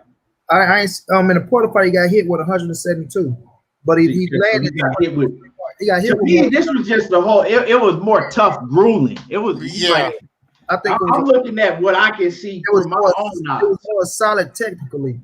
Like Sean Porter fight, they was banging like, Porter made that shit a he went in and just came forward and they were just throwing, making it a tough fight. So it won a lot of shit. I ain't gonna say it won a lot of clean punches landed with him and Porter, but I'm just saying for us the work rate. The work rate was still the same with Errol Spence. I don't think he was more technically sound like he was against Kell Brook. You know what I'm saying? I just think, Monty, I just think he was stronger. I think he was just stronger, and I feel like, and I've said this numerous times, and people disagree with me, but the difference to me is Blu-ray. When you have a strength and conditioning coach, you have to think about it. You have a guy that everyone is accusing of being on steroids. If we looked at, I remember when I saw Errol Spence fight Chris Algieri, and I looked at his body, I was like, I thought there was something could have possibly been up. This guy looked like a freak, you know. And then it's like we've seen it decline, because I remember going to the Mikey Garcia fight and seeing what he looked like at the weigh-in in there. And I said that. I said, listen, you know, you can't go from doing workouts where you're doing 750 push-ups as a warm-up to get into your workout to just stop doing that. And then go on a binge where you start to become unfocused and partying, and then you come back and think you're gonna be that same guy who's been putting in that type of work. So, you know, I just for me, Spence has always had the elite. He's always had an elite skill set overall, but I felt like the icing on the cake for Spence was what we saw right there in that fight, was his ability to be super strong and to keep that type of strength late into deep rounds. That's what I always thought, and I always felt like when him and Crawford met up, that was going to be the biggest difference in the fight, because as you see, Brook had some success boxing, so to speak, at certain points of the fight, but to take on that he couldn't take that relentless pressure with that type of superhuman strength going down the stretch late into fights, you know. So another thing I want to say is, let me say this real quick. Drop the link for KP5. You want to give us? What'd you say? I say drop the link for KP. He want to talk. Let me see. Hold on. Okay. Yeah, I got you right now, KP. I got you right now. I'm gonna drop the link. Another thing I want to say, Money, is that Errol Spence hit Kell Brook with much harder shots than he did Sean Porter. Right? Way harder shots. Like, it ain't even no comparison. The shit that he was hitting Kell Brook with, and Kell Brook kept coming. So you cannot tell me that Kell Brook was a shot fighter. Right. He never stopped coming. And Errol Spence was hitting him with some shit. Like, to where it was hurting me to look at it. And I'm not talking about just body shots. Some of them hooks that he hit Kell Brook with, right? Them sweeping hooks he was hitting him with, man. He was hitting Sean Porter with the same shots at times, but they didn't have the same type of speed. Yeah, they didn't have the same type of. They didn't have the same type of speed. Like, you can tell. Them shots that he was hitting Kell Brook with, that was them fucking thumping power. Right. I was saying Porter didn't feel that type of power. I was saying the work rate. He still had the same work rate. He just want the same power. Yeah, well, as far as the work rate, you know what I'm saying? Like, he did have but it wasn't the same. Because you got to think, Kell Brook, he was having to wrestle a lot with Kell Brook too. So, you know what I'm saying? He was wrestling. Kell Brook is strong as a motherfucker. We seen how Kell Brook handled Sean Porter. Yep. Sean Porter couldn't wrestle with Kell Brook. Yep. You got to think about it. Porter came into the Earl fight the best shape of his life. So he did. Motherfucker as well. So yeah, he did. I don't care what nobody just say. You cannot. That ain't the same Errol Spence. Not saying it's the same Errol Spence, bro. I'm saying for us the work rate. You can look at him and say, yeah, the power went there, things of that nature. I do agree with the power, but the work rate, I'm talking about for us the work rate. Earl still worked in that fight. He still was working his ass off in that fight. You feel me? And that's why I say when you look at him and Porter going at it, because them motherfuckers were just throwing off every round, them motherfuckers trying to knock each other head off, you know, but the power wasn't the same. Because if the power was the same power we had in Brook fight, that shot he hit Porter with, he'd have knocked him out cold. Yeah, he would have knocked him clean out. Damn right, his face would have fell in his dick. So Yeah, yeah. Hey, and another thing before I let KP go, man. Damn, I forgot what I was gonna say, man. I forgot what I was gonna say. But go. I'll remember in a minute. But go, KP. What's happening with you? Hey, what's up? What's up? What's up? Can y'all hear me good? Going Yeah, out there. we can hear you. Okay. Hey, what Kwame is saying is true about Blu-ray, and I'm gonna tell y'all why I know. Now, Blu-ray does all this training. My son is a high school athlete. My son made second team All-State the last 2 years. You could be a senior this year. Just went to Texas for 7-on-7. I put him on Blu-ray shit. I paid Blu-ray for the program. I ain't told nobody this, but I paid Blu-ray for the program. Behind the scenes, got his number, can call him right now. My son put on 20 pounds of muscle within a month and a half. Listen, man. It's obvious, what he's man. saying is not a joke, bro. The workout shit that my son was doing as a circuit, I tried to do it with him. I couldn't get through probably half the shit. I gave up. I work every day, but I ain't 18 no more. Right. They say Ryan trying to be the Listen, goddamn athlete. You athlete, nigga. Ain't that? Bruh, he walk around with his shirt off at the house all day, every day. I got my shirt on because he looking like some shit. He looking like some other shit. But listen, bro, Blu-ray put him on the program, and he said this is what he gonna start with. And the warm-up shit, like he's saying, that Errol Spence was doing the 500 push-ups and all that shit, 1,000 push-ups. That's astronomical, because the circuit shit is just enough for you. Because once my son started the circuit, now he's at 170 pounds, 165, he can squat 4 something. He's squatting 4 something at 170 pounds as a cornerback. Damn. Okay, he benching damn near 3 at 170 pounds. Right. What he's saying about the strength is he's not playing about that strength, because the shit is real. So how long is when people discount when he say that, but listen, KP, the workout is this is where he set it up. Listen, Keon, this is where he set it up. He put it as a circuit, so you start off with certain things, and then you move to the next thing, but you can't stop. So you do it max. You cut out KP. Yeah, he set it up as a circuit. You start off with one thing, then you move to the next. But you can't stop. It's all in a row. Yeah, I seen him do that too, because he doing black fight. You don't stop. Yeah, he burnt black fight fan. So what he did? You cut out KP. Nah, go ahead, KP.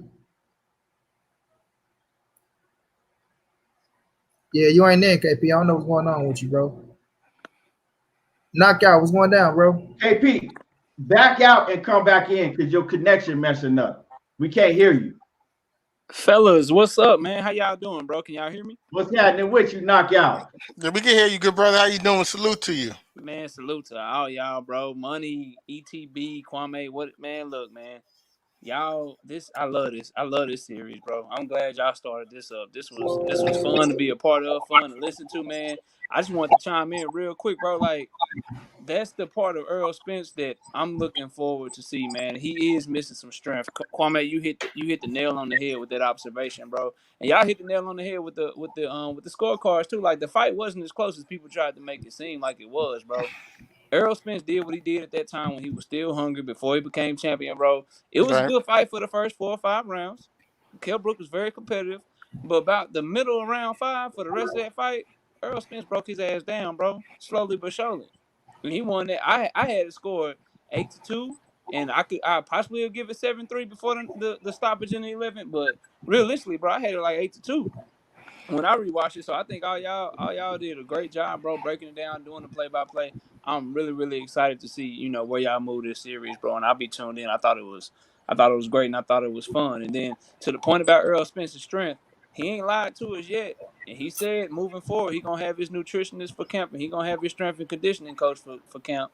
And that's scary for the division. I anticipate if this is true, and again, he ain't lied yet. He been telling the truth this whole time. So Yeah. if he does have a nutritionist for this next camp, if he does have Blu-ray back and he has a strength conditioning coach, I think we're gonna see the best Errol Spence we've seen against Udinese Ugas, and that's bad news for the rest of the welterweights and the rest of the people that he fight against moving forward, because it's in terms of his skill set and just from a balance perspective, I ain't gonna say he's the best at everything, but he's one of the most, if not the most balanced fighter, from just being versatile and being able to fight a lot of different ways. He has that, bro. He can fight the fight however you want to fight it. And then if you make him back to being as strong as he was back when he was fighting Kell Brooks and stopping Lamont Peterson and doing all that shit, I don't know how you beat him, bro. I don't know how you beat him. Right, So right. Okay. My bad. I don't even mean to interrupt you, knockout, but I'm reading the comments, right? And no, go ahead, bro. And I'm gonna shout out Santos, and shout out to California. But now, right now, because I've been reading your comments, and the whole time you've been talking about, it was because of the orbital bone. He was working EJ before the orbital bone. Now I'm gonna ask you a question, because we all just watched the fight. Now let me ask you, what round, right? What round did his eye get hurt in? What round did his eye get hurt in? Because we just watched the fight. So I want you to type in what round his eye got hurt in, Santos. I'm laughing at Ben Israel comment. Hey, yeah. I got the lap. Hey, that's yeah, Ben Israel. I am. Well, knockout was there. I pray that, like, if he go out there, because I already know they ain't gonna give him no fucking credit for it, but it don't matter. We is. But Earl go out there and manhandle Ugas and just, I'm talking about, do his ass dirty, bro. They go try to shit on that win left to right, bro. They go, oh, why did he do this? I can just hear it now, bro. But Ugas just a tough motherfucker, right? A grown ass man, a strong ass man. And Earl, like, to me, I feel like Ugas, going there, go try to handle his own. And I do see Earl arguably stopping his ass late if he on his shit. You know what I'm saying? If he on his shit, but if not, Ugas might make it through. He might make it through. But I want to see that Earl to get back on that motherfucking Blu-ray plan, bro. I want to see him get there. Yeah. You see this? Y'all see this, right? I asked him a simple question, and his answer was, if you guys ever had an orbital shot, drink ill, fuck you up. I understand that, but I asked you a simple question. What round did he hurt his eye in? What round did his orbital get hurt in?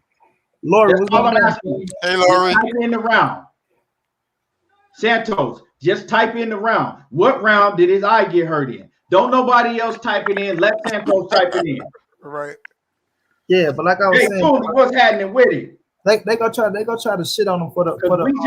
We just all sit here and watch the fight. Just answer the question. The fifth, exactly. You see that? That's why I asked him that, because I know he came in here. I know he didn't watch the fight with us, right? We just broke down the whole fight, saw what round it hurt it, and then he come in and say the fifth.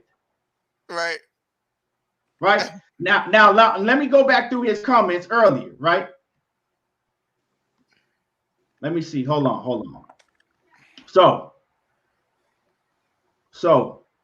let me see. He say Kell Brook get him. He says Kell Brook get him that work though. Besides orbital going out, I don't know. But then he says Kell Brook gave him that. He says Kell Brook gave him that work. If it wasn't for the orbital going out, it would have been a tougher Spence. It was a tough fight, but that don't. You know what I'm saying? And then he was going on saying that broke his orbital down. When we were saying that, Errol Spence broke him down, he said, nah, he broke his orbital down. And then he said the orbital shot had him change his life, right? He said the orbital shot was the one that had Kell Brook change his life, right? And so he's clearly blaming it on the orbital shot, right? Now, do somebody want to tell him what round that he hurt his eye in? Because this man said it was the fifth. Fuck no, we ain't gonna tell him. He can go watch the fight. Right, go rewatch the fight. He's not gonna see it. He's not gonna see it. He's not gonna see it anyway, because these people, they look at the fight with a preconceived notion of what happened in the fight already, instead of how we just sat here and actually broke down the fight in silence. Because it's easy to say that when you got Carl Frott's scorecard looking like that, and it's the entire UK who's commentating the fight. You know what I mean? So I always say this: it's always better to watch a fight after you know what happened already, because the amount of adrenaline you have at times while you watching the fight, you don't really see it, and you're watching it emotionally because you got so much adrenaline. But once you already know what happened and you're not anticipating, you could just sit down and watch because you know what happened. It's a completely different fight. And as you guys know, I told you this earlier. Like I'm so glad you guys allowed me to join the panel for this one, because I've watched this fight at least 15 times. I knew the time in the round when it happened because I watched it so many times to see, because I wanted to see what other people were seeing, and I didn't see it. It's clear to see that Kell Brook was not a shot fighter in this fight, not at all. He took huge shots. And Kell Brook work rate was you know what I'm saying? Yeah, was on point too. Like he was working too. Santos, and you know it's all good, Santos. But what you need to do is you need to go back, right? Turn the volume off and watch the fight for yourself. Go back and watch the fight, because I knew that you wasn't in here by the way that you was typing. We just broke down the whole fight. Right, we showed. Well, we talked about the round where he clearly got his eye hurt, and you was way off, homie. But go back and watch the fight, Santos. Excuse me. That's all I'm saying. Is go back. You can't just have a preconceived because you watched it one time or something. You got to go back and watch the fight. And yeah, Big Omega, you right, man. Y'all hit the like button. If you in the building, make sure y'all hit the like button and go to Loyal. And salute Lori Queen. And y'all need to go, everybody go to Facebook and let them know, Money. Loyalty and promotion, boxing. Loyalty, promotion, and boxing. Yep. Yeah, drop the link, Lori. Y'all go follow that page, and then y'all go follow. Yep, Kwame. Loyalty to the game, boxing and sports too. Fucking right. That's on both Facebook. Drop them links. Y'all both drop. So they gonna both drop the links in the chat, and y'all go subscribe to both of those groups. Yeah, this was an amazing series, man. I thoroughly enjoyed this, man. I could see how this is a way going forward, because you know what this does. This right here eliminates facts from emotion. Take the bias out of it. It eliminates narratives, because we have so many narratives going on about different fights that have happened, because a person may have chosen a side. They may like this fighter, they may not like this fighter. But when you take that sound out, and if you are because a lot of people love to say this: oh, you a fan of a fighter, you're not a fan of boxing. If you're a fan of boxing, you could cut that volume off and just appreciate the sweet science, and then judge a fight based on that. And that's what we were able to do here in this episode right here. And it's incredible, because there's no back and forth to do with other people if they followed along and watched the fight, because they were also chiming in and being interactive in the chat. And I always just enjoyed this fight, because to me, this right here was the absolute toughest fight to get your first championship at the welterweight division, on top of what Keith Thurman had to do to get his first championship at 147, on top of what Crawford had to do. So when I hear the things about someone being scared or Spence being scared, you cannot have here's the thing. There was no argument about purse splits. It was a mandatory. He got his 25% from the IBF. Kell Brook got his 75%. He went over there. He handled his business. He has actually earned his right to be in the position he's in now. And now what he's doing is he's leveraging his position, which anyone else would do if they were in that position. You go from Brook to Peterson, And this is yeah, and just to show you the comparisons with Brook and Peterson, I'm gonna show you. With Lamont Peterson, he got knocked out early against Lucas Matisse. He came back, recovered from that knockout, had a really good career. But then he took a similar type beating, the same way that Brook took, a similar beating. He goes and fights Lipnitz, he gets retired. You see, those beatings a lot of times do way more damage to a fighter than a quick lights out or a quick knockout. Kell Brook didn't get a beating versus Triple G. No. You gotta understand, that wasn't a beating. Kell Brook was in that fight. Right. All the way up in say it was winning, Key. Some people say it was winning. Yeah, Kell Brook was piecing Triple G up. And I want to get KP because I know KP was saying some things and then the connection got, because I was interested in what he was saying. Go ahead, KP. Yeah, I'm back. Yeah, somebody was calling me, but man, I'm telling you right now, like Kwame was saying, that dude's system worked. And this was only to build my son to this level right now. He hasn't even added the next part of the program, which I'm gonna just throw this in there to y'all. I can't tell y'all the program, but he's supposed to basically put a weight vest on and do this circuit with the weight vest. He ain't even started that yet, bro. His level of strength is really outstanding right now, just based on what I see. You know what I'm saying? Because I'm watching what he used to squat last year versus what he squats this year. Plus, he only put on 20 to 25 pounds with it. So, and then it's the summertime too, guys. Think about this. He's losing weight because he's running track. So he's really not at his full strength. Right.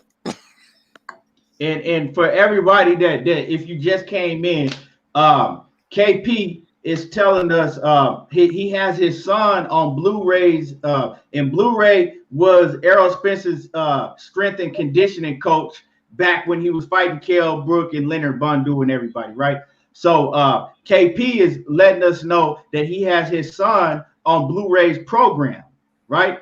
And his son, he's telling us how ever since he got on Blu-ray's program, his son is a whole different animal. So go ahead, KP. Yo, so listen, so after that, right? So once he starts to implement everything else, you know, and I know that you gain more weight in the winter.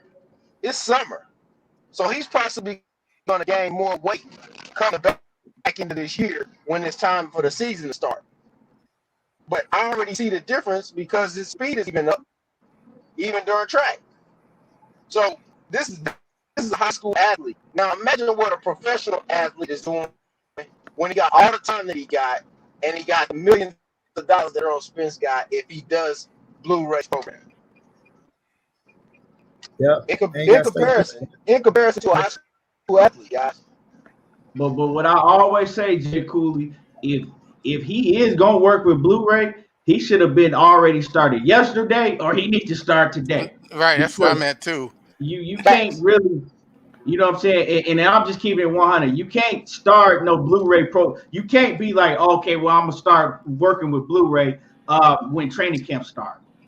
Well, you gotta understand, Errol Spence is an athlete. You know what I mean? Yeah, but him and Blu-ray, like, so he know the like you say, but he said it himself. So yeah, if I work with him, some of the shit I'm not gonna do. Yeah. And like Blue said, if it's some shit, if you don't do something, you're not gonna work with you because he ain't gonna sell himself short. But you know, Earl is brother. Like, he look at Earl like a brother, man. So whatever Earl want to do, like Blue say, I'm there for him. And you know, people look at Blu-ray, and I fuck with my dude Marlo heavy. You know, but Marlo, they all begin on Blu-ray calling him Blue Diddy and shit like that. But it's not that, bro. It's just that he know what he brings to the table. He know, right. You know what I mean? I know what I did for my brother. I know this, nigga, and you know this. You know what I'm saying? And I don't want to be like, I don't want to be sitting around knowing I can help you and get you better, and you fuck around take a loss. You know what I'm saying? You fuck around take a loss, knowing that this can help you, dog. You knowing that this can help you, I know it. You feel me? But at the end of the day, you know, Earl is his own man. He can do what he want to do. You know what I'm saying?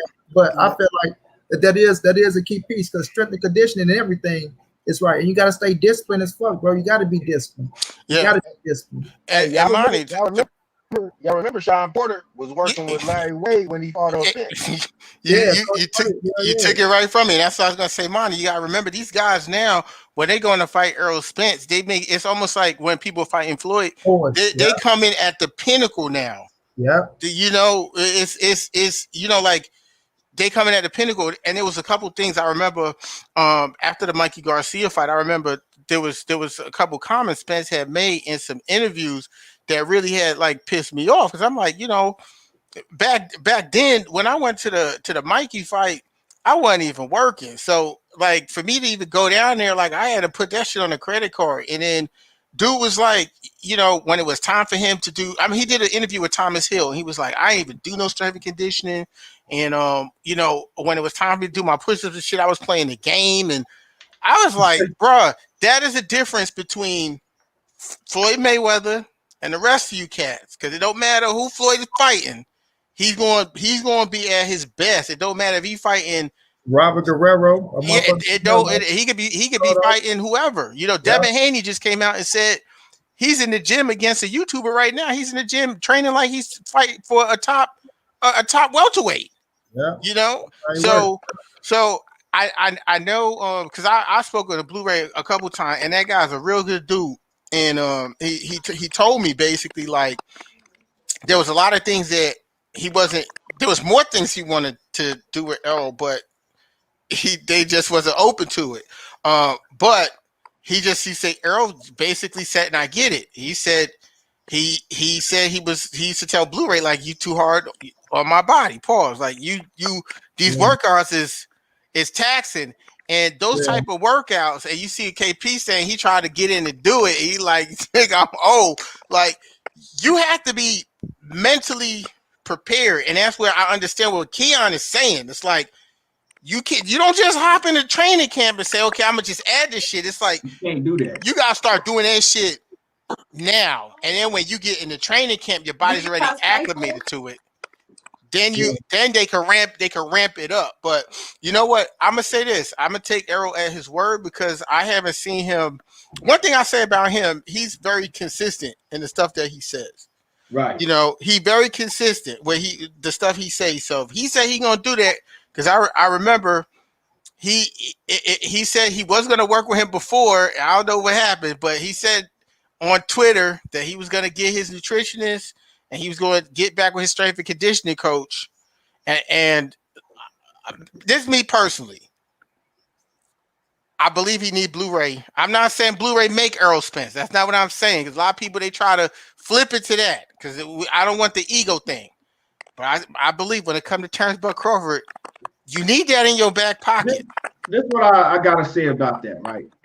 I'm not going to say like, oh, he needs EJ, right? But everybody, right, every athlete, right, has that something that brings the best out of them. Right?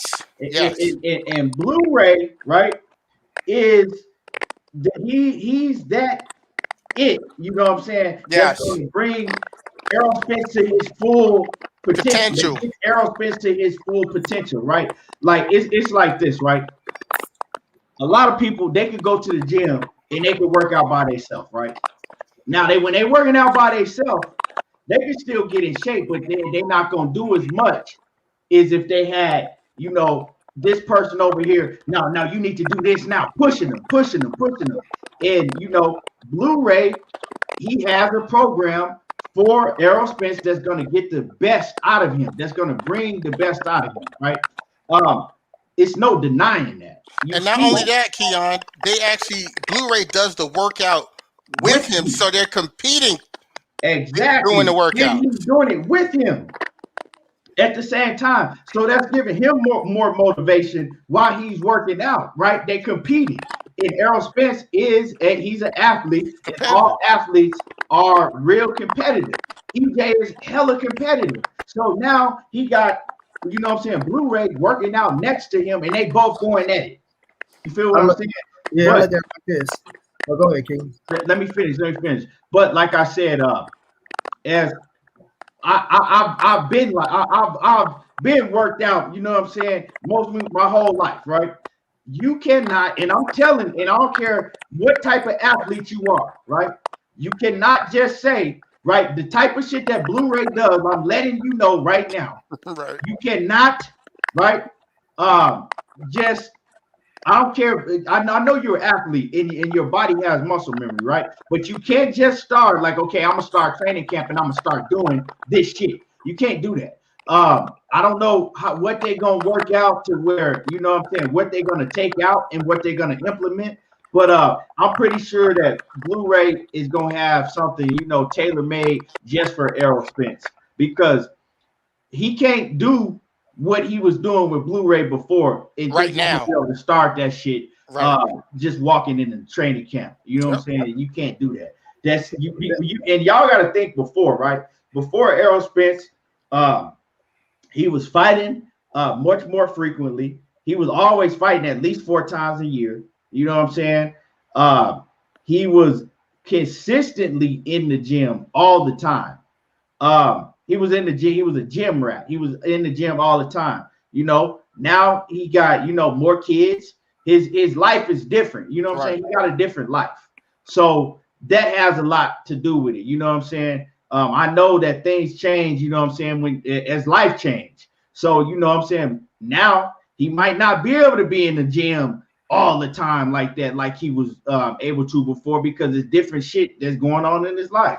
But that ain't none of my business, you know what I'm saying? That ain't really, you know, that's his personal business. But I'm pretty sure, I hope they get something worked out, man. I hope they get something worked out, because you hate to see a fighter fight, but you know that they're not giving, they're not able to, you know, give out their full, you know what I'm saying? You're not able to see their full potential, you know. And I think that with Blu-ray, if he do get with Blu-ray, you're gonna be able to see, you know, his full arsenal, his full potential. I think it comes down to what fight are coming up on, what fight coming up. I look at it as long as he do strength and conditioning, you know what I mean, put that in your repertoire and you actually working out, I think it has to be okay, whether it's Blu-ray or whomever. You know what I'm saying? But we all know Blu-ray is great at what the fuck he do, because the show with him and Errol Spence. I just think him not taking that out your fucking game plan and keeping it in there to get your ass toned up and get ready, because once you take that out of the element, because you know you need that shit.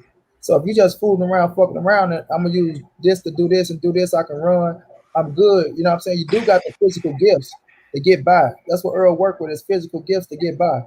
But when you push that shit to the max potential, I mean, your ass, it show a different result. It show a different result. Winning is winning to them, but we do got to look at it as well. Like you said, if it's taking that type of stirring on your body, you still got to do other shit, not just his workout. You got to get through the workout plan, then you got to run, then you got to train. You still got to do extra shit. So I can see where Earl saying he want to slow down on the shit, especially you getting older too. You know what I mean? Not saying that you shouldn't be able to do it, but we all know you can't do the same shit when you was 20, even if when you hit your 30s. You know what I mean? Unless it's like Blu-ray, like that's his lifestyle. That's shit, you know what I'm saying? He do that shit every day, all day. That's his lifestyle. So to him, you know, is natural. You feel me? But you can take a big muscle bound motherfucker that's in shape and still can't do some of the shit that Blu-ray be doing. You feel me? So it's like with Earl, I ain't saying that you can't, like, it's just like you know him. You got to feel for it. Some of the shit you know that you like that work with you, and I think it's gonna be on Earl pinpoint out what he want to do with Blu-ray. Okay, I like it that we can do this, we can do that, we can add some shit in there, because it still go, you know, show the same result in the boxing ring, but you don't have to go 100% and do all that shit that you was doing, right? But you know, it's still, everything works out. So we'll just see how he pinpoint that shit and how he pick it. But I still think he go fuck with Blu-ray. I really do. And I think with the Crawford fight, I most definitely think you need to fuck with Blu-ray. You need to, or get a good ass strength and conditioning coach. Like I was saying that shit, Kwame. It doesn't matter when you fight Errol Spence. Dudes coming in their best fucking shape. They come in that motherfucker ready to win, because they understand if you go on Errol Spence's resume, what is it gonna do for him, and you gonna be on that bitch. But you don't want to be that victim. You don't want to get your ass whooped to the point to where it's like, damn, he just beat the shit out of you. Because everybody know Earl's on that level now to where if he beat you, right, it's like, okay, you got your ass whooped by Errol Spence, so you ain't shit now compared to what these fans be looking at. You know what I'm saying? So they coming in on their shit to make sure they compete at that high level. And then they know if they beat him, right, his name's so fucking big now, which people don't like to give him credit for, but his name's so goddamn big now, and they know if they can beat Errol Spence, where they should have put them at as well. So you got to be on your shit, man. You can't be slipping out here, dog. Especially when you put yourself in the spotlight, you get to that level. You at that level now, brother, where you can be something special. You feel me? And y'all want to let that shit pass you by because boxing is hurt and that should be gone the next day. Facts.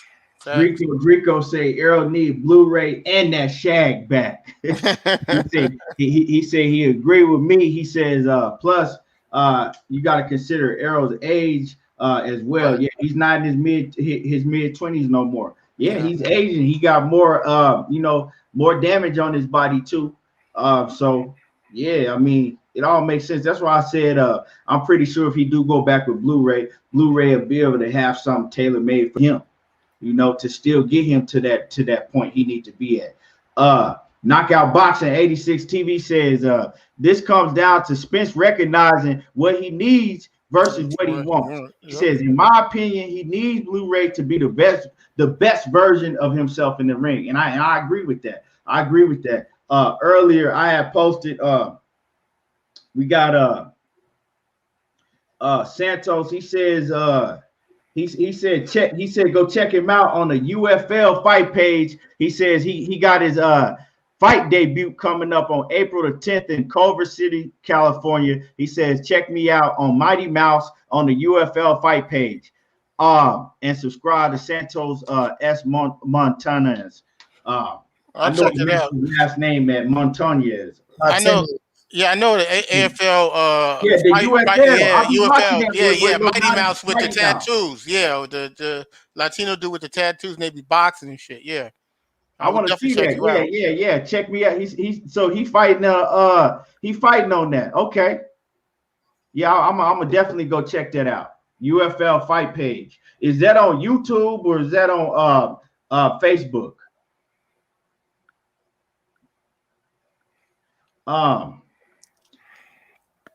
Shavah Hall says calisthenics, especially weight calisthenics, bring out different type of strength. That's a fact. Yeah, man. All of that, man. In the repetition, all of that. Let me see. Yeah, man. But that's all. That's all. You know what I'm saying? That's all we were saying is that we want to see him get back to his full best potential because like Money said, you might see the same work rate, but it ain't the same thump on there. It ain't got that extra extra shit on there. Bone crushing shit. Okay. Oh, okay. Yeah, he said on YouTube. I'm gonna definitely go check that out. Let me see. Anthony Granger says he's growing out of 147, and if he stays too much longer, it might come back to bite him. But I don't think that. You know why? Is because he said that he don't even have a nutritionist. And you know what I'm saying, the other night on Monnie Brown TV, on Monnie Brown page, we had Errol Spence, his sister, and his sister was like, shit, he eat good. Like he still was eating good, you know what I'm saying? So if he gets a nutritionist, that's another thing that's gonna take him to a whole nother level. And that's the thing about like Floyd Mayweather, right? Floyd didn't cut he never cut no corners. You feel me? He paid for okay. I'm not even gonna use Floyd Mayweather. I'm gonna use LeBron James. Good example. That's the difference from LeBron James and all of these other athletes, that when they get LeBron James' age, they fucking look flabby and washed up like Larry Holmes. They washed up, you know what I'm saying? At LeBron James' age, right? That was the difference from, but LeBron James, he takes care of his body. He pays, right? He paid $1 million a year just for, you know what I'm saying? Just to his body, $1.5 million. Right? $1.5 million a year just to keep his body up. He don't take no shortcuts. So dish out that extra bread because in the long run, it's gonna help pay off. Yep. Mayweather did it, right? Yep. He did the same thing. We seen Mayweather had masseuse and all type of shit. He was paying right? That's them different tax brackets, okay? What'd you say? I said that's them different tax brackets right there. But at the end of the day, you have the money for it. You know what I'm saying? And in the long run, you saying it's a different tax bracket now, but in the long run, it's gonna pay off. You see what I'm saying? Because Yeah, it's going to give you you that. $1.5 million. Nigga ain't trying to drop $1.5 million. Money always want to argue with everything. This one arguing ass ain't nigga. no argument. Argue with with you, everything. bro. I'm just saying $1.5 million is a different test. Man, my point is you know what I'm saying, the athletes that we see that don't cut no type of corners, they're gonna do whatever they have to, right? It pays off in the end. You know what I'm saying? It pay off in the end. That's what it come back to what Kwame said. Discipline, like Floyd, like it's just discipline. You got to be disciplined in the ring. Terrence Boyd Crawford, discipline. Canelo Alvarez, discipline. You know what I mean? You don't take that much money to get. You just got to keep your ass in the ring and stay in shape. That's what it comes down to. Just being disciplined, bro. And if some of these motherfuckers, they just get off board. You get the money, you live in this lifestyle. You're around certain motherfuckers that can affect what you're doing as well. You know what I mean? You start adapting their ways and things of that nature. Yeah, right. So you gotta remember who the fuck you is and what your money make is, and you know what I mean. Stay true to you until it's time for you to retire from whatever you're doing, and then you can do that shit. But that's all it comes down to. Right. Being disciplined. And this is what I say, Money. Right? You got to look at yourself and you got to say, am I doing the same things that I was doing, right? That got me to this point, right? When I got my title, right? When I was coming up and I won my title, am I doing the same things that I was doing? And if the answer is no, well then you know you might got to talk to yourself. Right. Am I doing the same things that I was doing before I had this bread, before I had got my title, right? And that it's as simple as that. And that's not, and I'm not talking about just Errol Spence. I'm talking about anybody that's on that level, right? Ask yourself, are you doing the same things that you was doing that got you to your highest point? Because your highest point as a fighter is when you get that first title. His highest point to me, yeah, he didn't went on and beat Mikey Garcia with 50-some thousand fans in the arena. Yeah, he didn't went on to sell out Staples Center with Sean Porter, you know, in that fight. But to me, his highest point was going over there. Yep. With you know what I'm saying, 40,000 fans, in a whole nother country, right? When you don't have no scrap and taking it away, take it and leave with it. That's from the real champion, right? Taking it away from not no man that have a vacant, not no vacant fighter taking it away. That was his highest point, right? I don't think he will never reach a point that high unless he goes and beat Terrence Crawford for undisputed, right? But for right now, that was his highest point. Yep, I agree with you 100%. And I'm pretty sure he'll tell you that same thing, you know,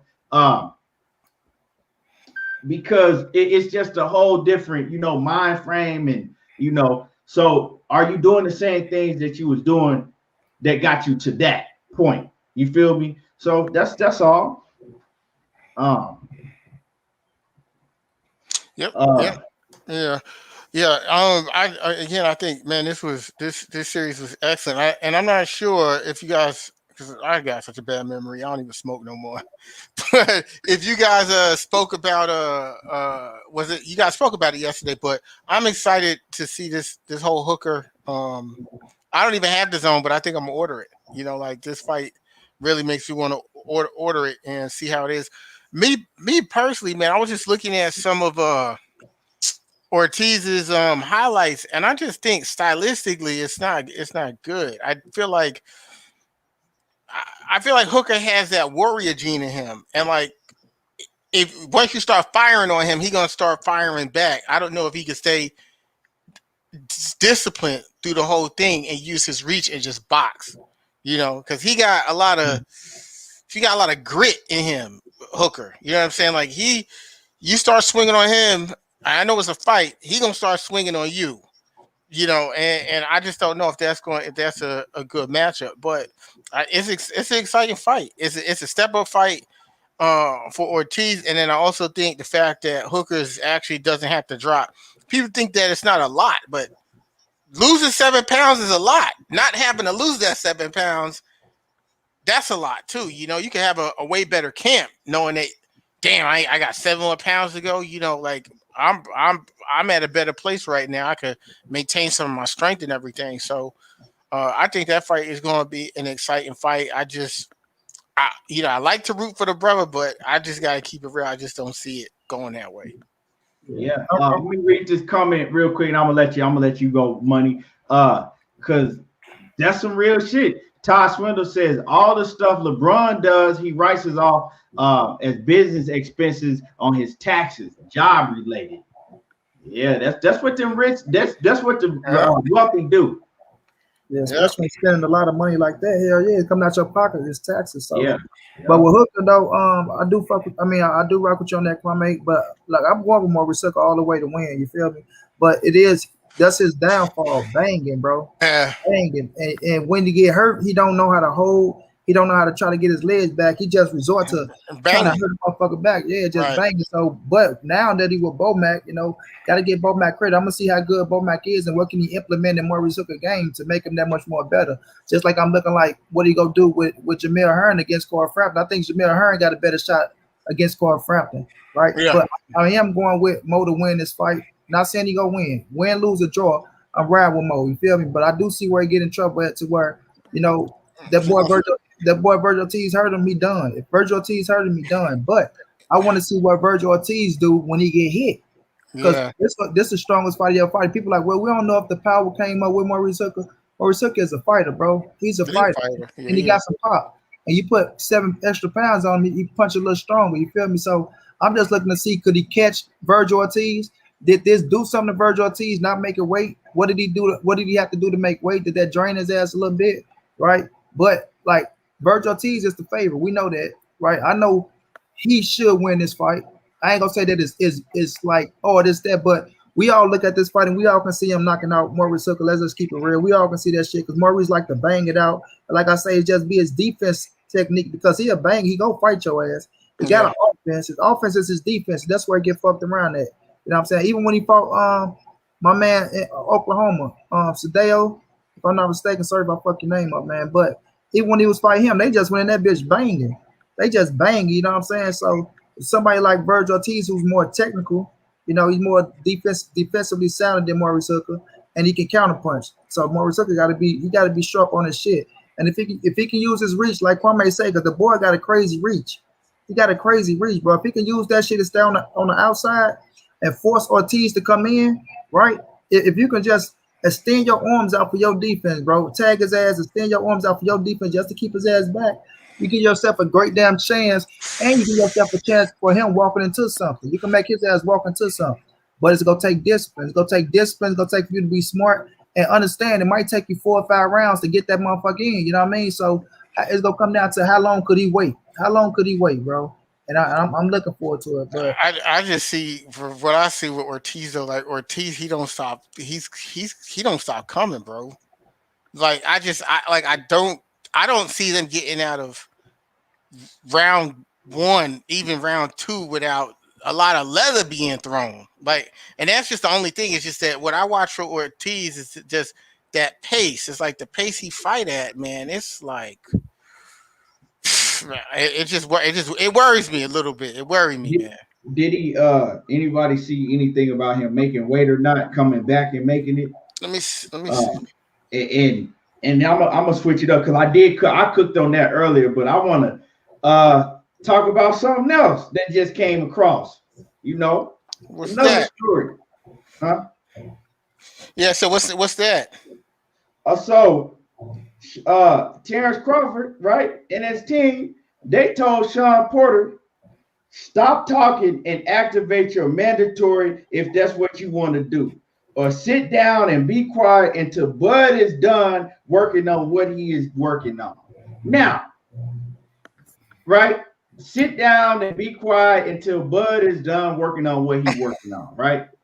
First of all, so one thing I got to say about that, right, is I already told Money, how I felt about that mandatory thing, right? It's because, like, the mandatory position, a lot of people like, why Sean Porter just don't go and activate his mandatory? Why Sean Porter don't activate his mandatory, right? And I told people, I said, don't be surprised if the reason Sean Porter's not is because he knows that if he tries to activate that mandatory, right, with the WBO is the top rank belt, basically. You know what I'm saying? They have Top Rank has a great relationship with the WBO.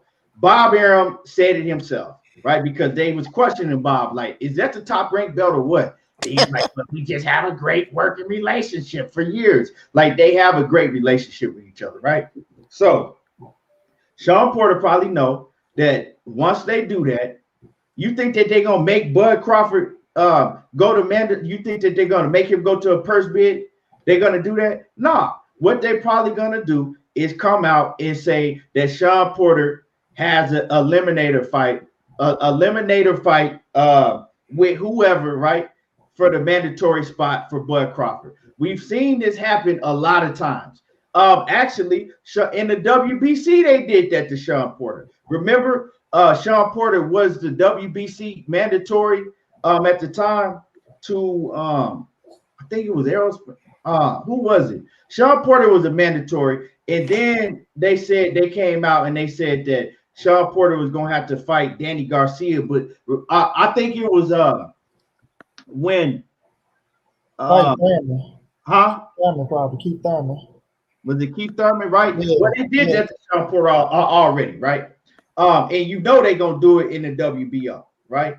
If he tries to act, if they find out that he's gonna try to activate that mandatory, don't be surprised if they come out and say that he has a WBO eliminator for the mandatory spot of Terrence Crawford. They've done it before. They do type of shit all the time, right? So now my next question is, what is Bud working on? Right? You should be working on a Sean Porter fight. Why ain't you working on a Sean Porter fight? So basically, it lets me know that they didn't have no interest in fighting Sean Porter, because clearly you said telling him to sit the fuck down and let him work on what he's working on. Be quiet and sit down until Bud is done working on what he's working on. What is he working on? So I'm gonna tell you what I heard through the grapevine. It's a good, very credible source I heard this through. That basically what's going on is Mikey Garcia and Manny Pacquiao fight. You notice it was supposed to be announced, but it's not. It hasn't been officially announced. Right. Mikey Garcia is negotiating with Manny Pacquiao and basically had the fight in the bag and was offered $6 million for the fight. He's asking, Mikey Garcia is asking for an additional $3 million. So they haven't really let's put it like this, they haven't agreed on that. So the Manny Pacquiao Terrence Crawford situation is back in the mix now, because Mikey Garcia hasn't really budged. The fight is there for Mikey Garcia if he just accepts the $6 million. So what do they want Terrence Crawford to accept? Because the thing is, right, if you want Mikey Garcia to accept $6 million, right, that means that because Manny Pacquiao wants a bigger bag on his end, right? Because you got to split that money, right, between the two fighters, right? So Manny Pacquiao has a certain amount that he wants, and I guess the stop line is giving Mikey Garcia $6 million, right? So if Terrence Crawford is going to fight Mikey Garcia, what's the difference? What's the difference? So it's Crawford going to fight Pacquiao. I think the fight is Pacquiao. My bad. I meant Pacquiao. If Terrence Crawford's gonna fight Pacquiao, right, and they only want to pay Mikey Garcia $6 million, what's gonna be the difference? Well, I was gonna say probably because the Terrence Crawford fight versus Pacquiao is probably a bigger fight where they probably would have a bigger budget to do it. But I do understand what you're saying though, because again, you know, it's having this conversation just makes me think like. But I thought Top Rank didn't have the money. They don't have the money to make fights, you know, like, but you want to offer Sean Porter this little bit of money, but we talking big numbers on the other side of stuff. So I don't know, man. It's just, remember, they saying it ain't Bob putting the money up. You know, they going to investors that I guess in Saudi Arabia or some shit like that. I don't know if Manny Pacquiao next fight is gonna be in Saudi Arabia, one of these Arab countries or some shit. I don't know if that's what's on the table. And Pacquiao trying to get X amount of dollars from the shit but it can't be, because if Bob Smart, he was negotiating with somebody them two different teams. You know what I mean? So that's what I'm saying with Pacquiao. Who like do Al got something set up for your ass somewhere, or what's really going on? Is it your team behind the scenes? Because you know he still got his team just working with Al Heyman. So that's what I'm really looking forward to. But I know it's gonna be Manny Pacquiao that's still holding up shit. Like Earl shit set in stone with Ugas. I'm gonna say like that's to me. I feel like it's set in stone. So and that's why I respect Earl. Hey, Todd Super said Bud working on fighting high school janitor. Yeah, so he don't and that's what I respect about Errol Spence, because he don't sit around and let Manny Pacquiao dictate what's going down. Like, okay, you don't want to fight me, I'm gonna move on. He earned the right to do what he want to do. I'm gonna explore all my options. That's what Earl do. He explore all his options, and people get pissed off at that shit. When you got other people sitting up here waiting on one goddamn fight, and then if that fight don't come through, then you want to go out and try to. If somebody gets something made, they want to scramble and try to pull you in. Then no, man. Like y'all know what it is, bro. Like y'all know exactly what it is. Pacquiao don't want to fight Earl. He don't really want to fight Bud. Now, Bud, okay, if the money right, Pacquiao probably say, fuck it, come on, Bud, let's get it. But we know what he was asking for at first. I still haven't seen him ask for a $40 million payday. I still haven't seen it. You know what I'm saying? People saying that's what he's saying. Bob saying I still haven't seen shit with Manny. All I seen Manny say he want 20 mil, right? So it's gonna come down to what the fuck they got planned. Who was the investor putting up the money? Like this secret mystery man that's supposed to be putting up 200 million for Joshua Fury. Who was the motherfucker putting the money up? You know what I'm saying? So that's what it comes down to. Who really want to pay, you know, too much money and ain't making that shit back? Right. You know what I mean? Because I don't know how much Manny and Mikey go draw on pay-per-view, which is gonna be a good draw. I ain't saying that it ain't gonna sell. But when you got Terrence Crawford right there, and I ain't saying Crawford is this big draw, because that's, you know, we go see, well, how y'all saying Bud pulling in this, but he ain't selling nothing, this and that. Well, he do got a WBO strap. You know what I'm saying? You got the WBO strap, and that making it a little more juicier when you're going to the table or you going talking about a fucking pay-per-view fight. And it's Terrence Crawford, and his name been linked with Errol Spence, and everybody want the big-ass unification bout. So, of course, his name gonna be out there. But like we say, motherfuckers don't pay for it. It be really Manny Pacquiao selling the tickets. You know what I'm saying? So I just wait and see how this shit play out. But I know it's gonna be Manny Pacquiao in a way, because that's who Terrence Bud Crawford really want to fight. That's who he really want to fight. And if they ain't shit signed with Pacquiao, then they'll continue to try to get in there and put their name in that sweepstakes. So this is the thing, right? Manny Pacquiao is the A side, right? In this, if he goes up against Terrence Crawford, Manny Pacquiao is the A side, right? Manny Pacquiao works with the PBC. He worked with Al Heyman. So you mean to tell me that Manny Pacquiao is gonna go and fight on the top rank? It's gonna go over the top rank and fight Terrence Bud Crawford under the top rank banner? Because if Bob Arum is getting the investors, right? That's a top rank event.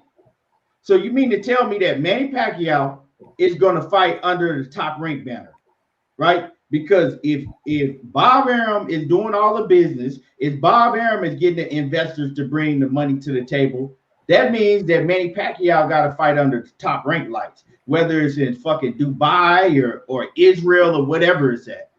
That's a top rank event. If Bob Arum is getting the investors to bring the money, I don't believe this shit. They keep coming with this bullshit. I don't believe none of that shit, dog. I don't believe none of that. If the dollars ain't right, Pacquiao ain't doing shit. That's what I'm saying. It's much easier because Mikey Garcia is a free agent. Yeah. It's much easier for Mikey Garcia and Manny Pacquiao to make a fight with each other. Right? It's much easier. That shit with Terrence Crawford and Pacquiao and the Dubai and all, man, I don't believe that shit. They keep coming with that bullshit, and I don't believe it. I think I'm wait to see the Pacquiao side. I feel like Pacquiao and Mikey gonna be locked in. I think that shit locked in. Yeah. Todd Swindle says Pacquiao and Mikey sells more pay-per-views than Pacquiao and Crawford.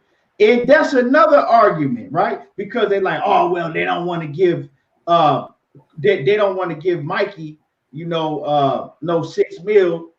But I mean, what is Terrence Crawford gonna get if they fuck around? You know what I'm saying? What are these so-called investors willing to put out on the table? What is the pot, right? What is the full pot that these investors, that Bob Arum and Terrence Crawford seem to think that they're right, that they keep talking about? what's the full pot?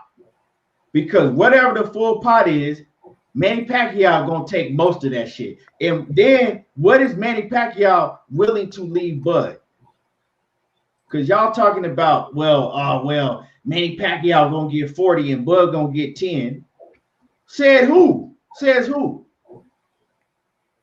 And then Bud Crawford is willing to fight for 10, right? But he won't take a 60-40 split with Errol Spence. That's a whole nother discussion in itself. But Bud Crawford, his team came out and said that if he fight Pacquiao, he won 50-50. So how they gonna make that fight then? So that means that Pacquiao would have to take less money, right? Meaning that he would have to take less money to fight Terrence Crawford than he would to fight Mikey Garcia. Make that shit make sense to me. Yeah, I think again you hit a good point because all these big numbers they're talking about with Pacquiao to face Terrence Crawford, Mikey Garcia is a bigger draw than Terrence Crawford. I mean, we may talk about Terrence Crawford a lot more, but if we're looking at the fan base, the Mexican fan base buys fights, point blank, period. Right. And there's a history there, especially with all the wars that Manny Pacquiao has had with Mexican fighters. A lot of classic fights: Eric Morales, Barrera, Juan Manuel Marquez. So Mexicans are gonna buy the fight. They're gonna buy that fight. So I could probably see where Mikey Garcia is saying, hey, I want more money because I'm a bigger draw. If you guys are over here flirting around with these big ass numbers over here to make a fight between these two guys, pay me my worth because I'm bringing a pretty big fan base myself. So we just gonna have to sit back and we're gonna have to sit back and see. But I think it's interesting though, right, that they could be talking all these big numbers over there, but when it comes to Sean Porter, you want to get him in $1 million. It's not like Sean, like y'all got all this money to be talking all this big money shit over there, right? But for some reason now with Sean Porter, you want to do $1 million or max $2 million, like he's a Kell Brook, and Sean Porter also now has a history of doing a successful pay-per-view as well. And I just find it interesting because, ESPN promoted this whole thing about, him about Bud Crawford fighting Kell Brook and Errol Spence. So it's like, we're gonna beat this guy that Spence beat, but we're gonna do it faster. Well, why we don't have the same energy for Sean Porter? Why? What's going on? Because I remember turning on ESPN and by the look when we saw Brook and Crawford, by the looks of what the highlights of ESPN was showing to Kell Brook, you would have thought Kell Brook won the Errol Spence fight because that's all the highlights they had going into the fight, And I'm just saying, okay, well, all right, if y'all really trying to jockey for this fight, then why not fight Sean Porter? Why not fight a guy that Errol Spence did not stop? And go try to prove your point there, especially if it's an easy fight to make. But I say the same thing, man. That's how you engage a fight. When you fight somebody, either next or a fight after. You don't wait 3 or 4 years down the line to know, okay, well, look, he fought him. Let's see how this looks. That's like Gamboa. That's like motherfucking Terrence Crawford fight Gamboa, then Tank fight Gamboa. And people saying, well, guess what? Bud fought Gamboa, now Tank fought him, and Devin Hank. Man, that's not the same goddamn not dude. The same guy, right? Definitely not the same dude. So when we look at the situation, we look at Porter right now, still Sean Porter, still balanced, still vibrant, ready for your ass, on your ass. That's the fight you take. And that ain't just the only fight you take. The fans know it's a good fucking fight for you, bro. The fans saying you should fight this guy. You know what I mean? So when we're looking at the situation, but then you got everybody coming out, anything not to fight Earl, y'all put him on anybody. Right.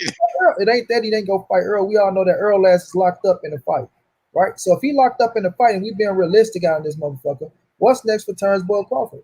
And then he can go fight anybody, a motherfucking John Doe. And y'all, well, guess what? Earl Spence want to fight him, so he can fight whomever he want. Nah, motherfucker, it don't work like that. Earl Spence is the top dog in the welterweight division. You got other top dogs in the welterweight division that he can make his name out of. That's arguably going to the Hall of Fame. Let's go get your ass a good fight, and they can pull in the numbers. We all always talking about Well, if Bud fought the same dudes that Earl fought, his numbers would look like that too. Well, okay, here go a guy that Earl fought that did good numbers, right? That did good numbers, and he a valid fucking, a credible fucking opponent.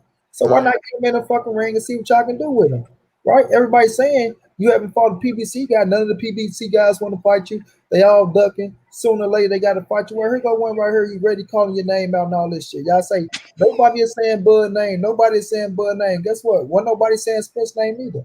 But when they start saying his fucking name, he had the chance to fight him. He got his ass in the ring with him.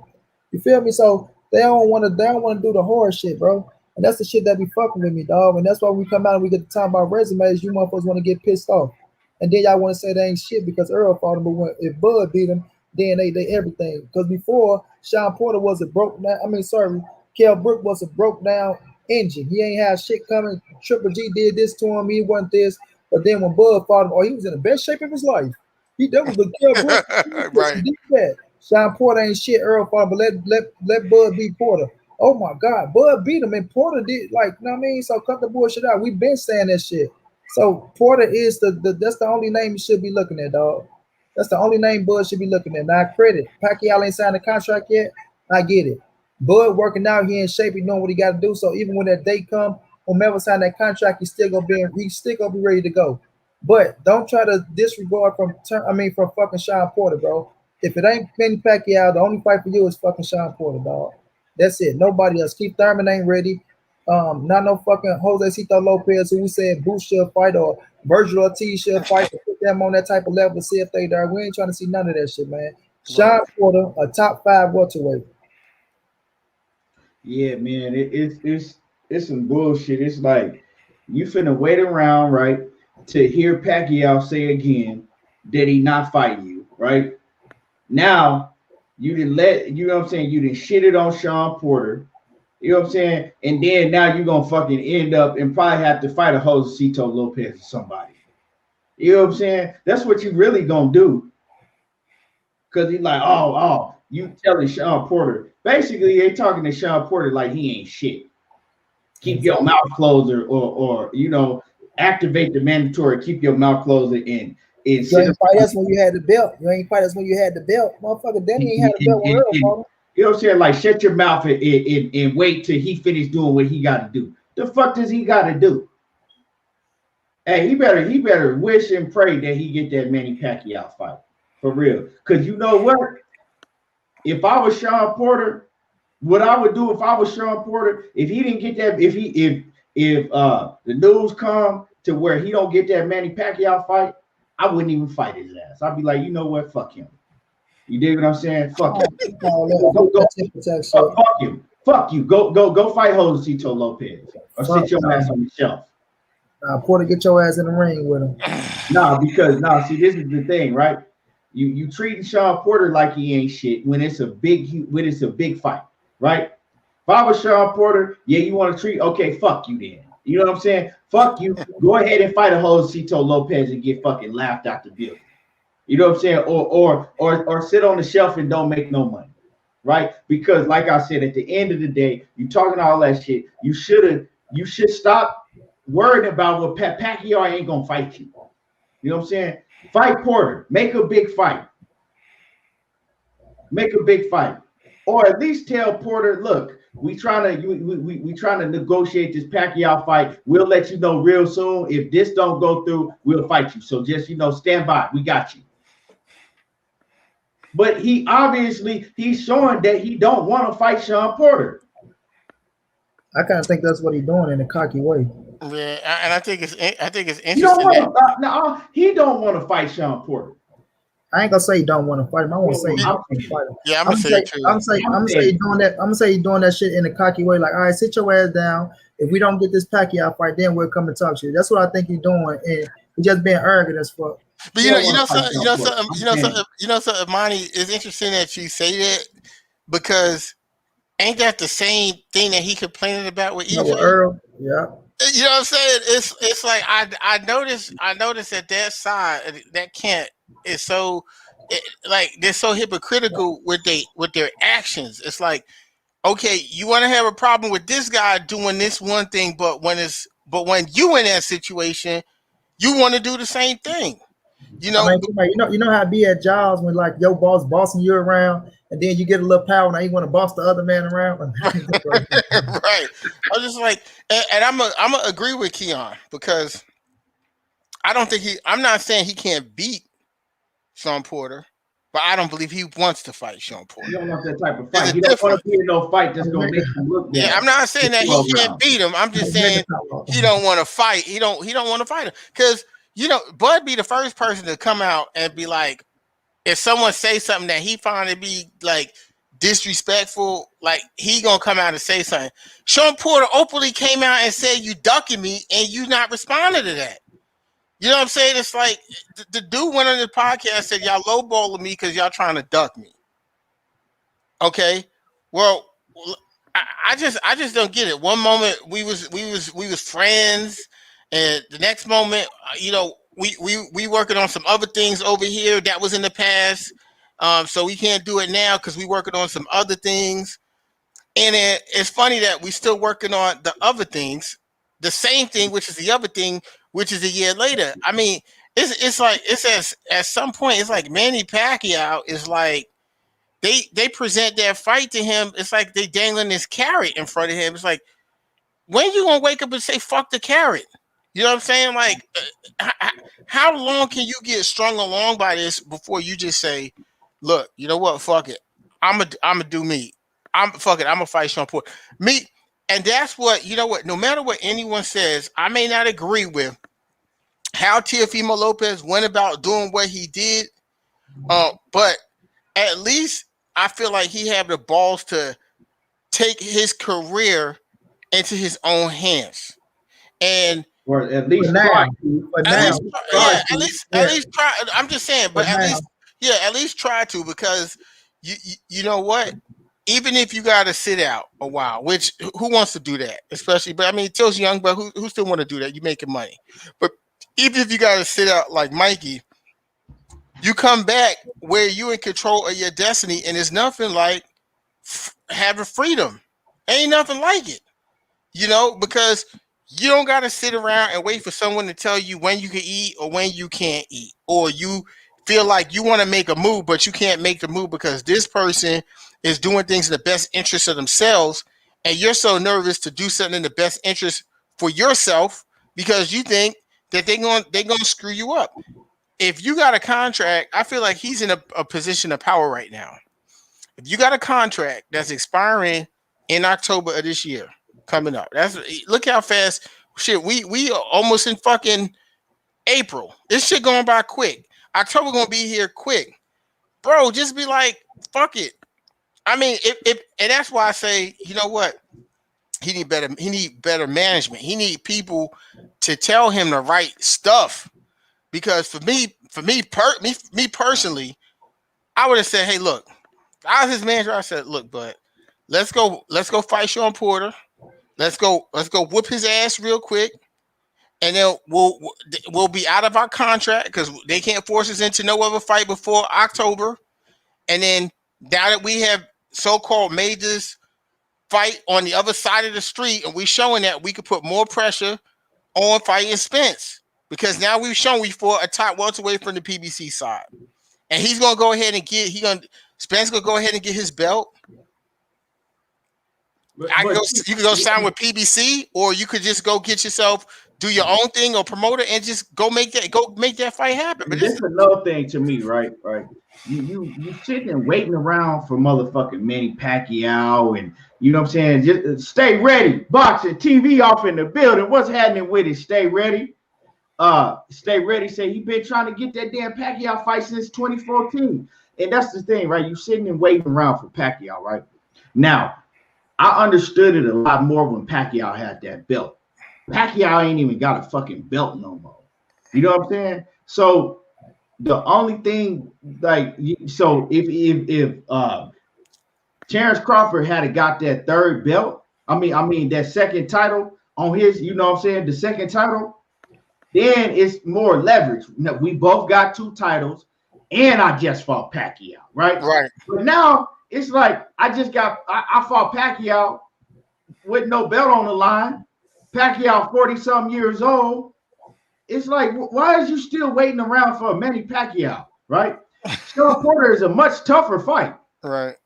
To me, than Manny Pacquiao. His style is the styles of the matchup is a much tougher fight for Terrence Crawford. But the thing is, like I'm telling you, money disagree. But at the end of the day, I know that he don't want to fight Sean Porter. He does not want to, even if he think he can beat Sean Porter, right? He probably thinks that he can beat Sean Porter. He don't want to be in no fight like that. He don't want to be in no fight because he know that Sean Porter is going to give him the toughest fight that he ever had by far. He used to fucking having walked through the parks. He don't want to get in there with Sean Porter. You feel what I'm saying? He don't. He don't want to. And then he knows that if he looks bad in the Sean Porter fight, exactly. Then right, then it's like, dog, you finally stepped up and you look like that.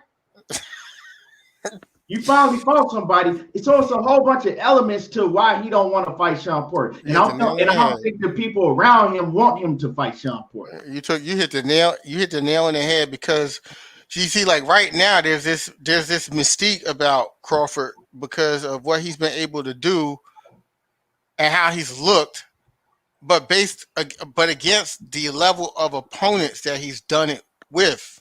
So people have him on this super high pedestal based on that, and it's like, okay, that's cool.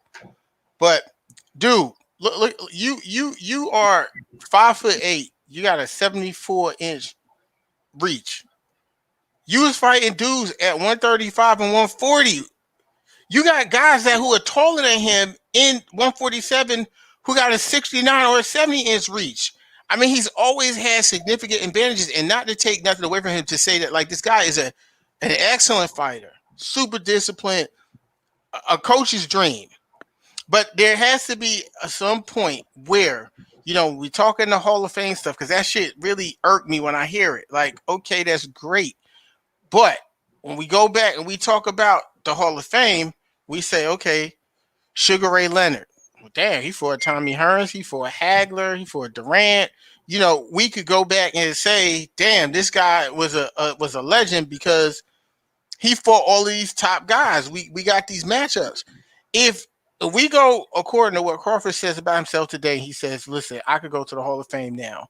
And we scoot down 20 years from now, and his name just brought up as a Hall of Famer. What matchups are we going to talk about as him being a Hall of Famer? We just going to gloss over that and talk about the another great. And that's the thing. There has to be a point in time now, especially now you 33 years old. These are fights we need to see. We need to see these fights that the fans want to see.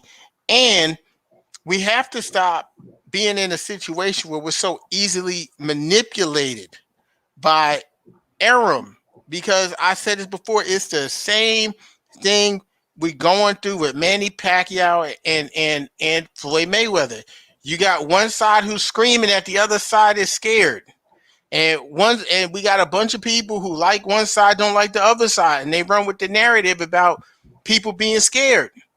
But we need to see you in the ring with someone. If you have an issue, my thing is this. If you got an issue with a 50-50 split, with a 60-40 split, you want a 50-50 split, then why don't you offer Sean Porter some real money? Because he made real money with Spence. Why aren't you guys jumping at the opportunity to put Sean Porter on a pay-per-view with you if you such a draw that deserves a 50-50 split with Spence? That's all I'm saying. And to me, how can you say that you want to be paid the same way as a guy who is beating these guys at a higher level, but you can't even get the money up to put an event together with the same guys?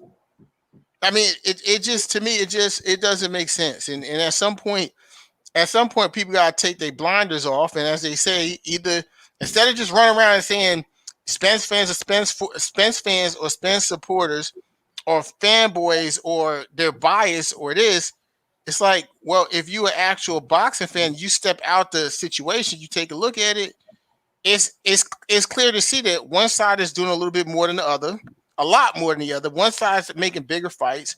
One side, every time there's a time to make a big fight, there's always a money issue. It don't fail. Sean Porter's a money issue. Keith Thurman is a money issue. There's always a money issue, but we could come up with the money for guys that have a draw with Ray Robinson, you know, and Mean Machine. A motherfucker that's been knocked out. Motherfucker that's been knocked out by Danny and Canelo and we don't have money issues for that. Let me get this. And salute to the Queen Lori in that super chat. She says, "Great show, and the panel was off the hook. Love it. We appreciate you, Lori." Yeah, definitely appreciate you, Lori. Yeah, man. This whole thing is just it's just getting ridiculous. But like I said, he better come with it, dog. Like I said, he better when his next fight, when he announced whatever he gonna do, he better come with the shit. He better come with the shit, because if he don't, it ain't gonna be no excuses, right? Because you had Sean Porter on the table, he better come with the shit, right? So if it ain't Keith Thurman or if it ain't Manny Pacquiao, hey, I got some. We got something for your ass. So he better come with the shit, dog, because ain't nobody gonna accept nothing less. You got 3 fighters: Keith Thurman, Manny Pacquiao, or Sean Porter. If it ain't one of them 3, nah, dog. It's either gonna be one of them 3. It's either got to be one of them 3. And like I said, I don't think Manny Pacquiao gonna fight him, right? But anyway, it got to be one of them 3, or you might as well just sit on the shelf until October come. Yep, I agree. Straight up, because don't nobody want to see another, bullshit ass fight for real. Your bullshit ass fight, your time of getting bullshit fights is up. Yeah, it's up. Your get out of jail free card is done with. You ain't got no more. Straight up, you don't got no more. And I'm not just saying that about Bud. I've said that about a few fighters. Have I not, Money? I've said that about a few fighters. You know what I'm saying? But your time is up. Any closing words, man? We got to get ready to get up out of here, man. And I'm gonna go over to Blue Blood channel and watch him cook. Any closing words? Kwame, what's your closing words, man? Oh yeah, like I said before, man, excellent show. I'm looking forward, even if I'm not on the panel, to do some more of these breakdowns. This was fun. It was informative, and what it does, and still shout out to Santos.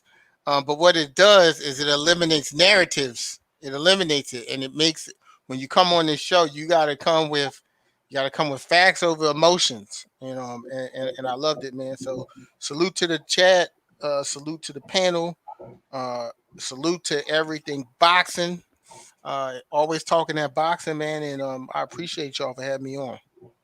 Yes, sir. Yes, sir. We appreciate you. And y'all see that link in the chat. Lori posted the link to the Facebook boxing group. Make sure before y'all leave out, click on that link. Y'all click on that link too.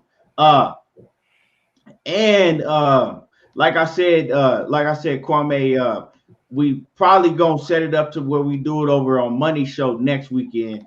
Next week. Okay. But yeah, we're gonna be doing once a week. We're gonna be doing it once a week. At least. So yeah, appreciate you, and let them know where to find you at once again. Oh, you guys can find me over at Loyal to the Game Boxing on YouTube, and then if you guys are on Facebook, Loyal to the Game Boxing and Sports 2 on Facebook. Yes, sir. Y'all make sure y'all go check that out. And once again, salute to everybody in the chat: Omega Red, Santos, Blue, Blood on Bone, Sir Ambo, J.A. Dixon. Let me see. The Brotherhood, everybody that's off in here. And give them your closing words, Money. Yeah. Appreciate everybody, man. This was a fun one, man. Key Noodles go draw this type of attention, you know, when we thought about this thing. But we appreciate everybody, man. Like we say, everybody go subscribe to Loyalty and Boxing. Loyalty Promotion and Boxing. Sorry, Lori Love. Go subscribe to Loyalty Promotion and Boxing on Facebook. Show some love. Subscribe to Kwame Groups like he told you. Peace to everybody in the chat. My brother Mac, we see you, Mac. My brother Omega, peace out, family. Blood and Bones. We see your quote down there, but I feel like Bud, he down to fight, man. It's just the situation. They trying to get that Pacquiao fight, you know. So we'll just see though. But we appreciate everybody that came through, show love, that stuck it out through the fight, and the ones that came in after the fight. So no, just respect the grind, man. Respect the grind. Make sure y'all always hit that like button when y'all come in. Show my brother Keon some love. Y'all hit the Cash App or the Super Chat. Show some love for the grind because this shit is not easy. You feel me? And then y'all going on over to subscribe to Monnie Brown TV.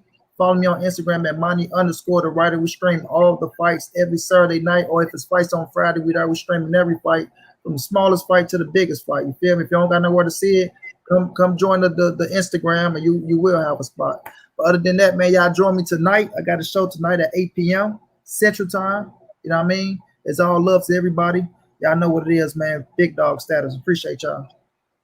Yep, and y'all heard it. If y'all want to watch that fight this weekend and don't have the zone, go over to Money the Writer on Instagram, and he gonna be streaming the fight for all y'all to watch it.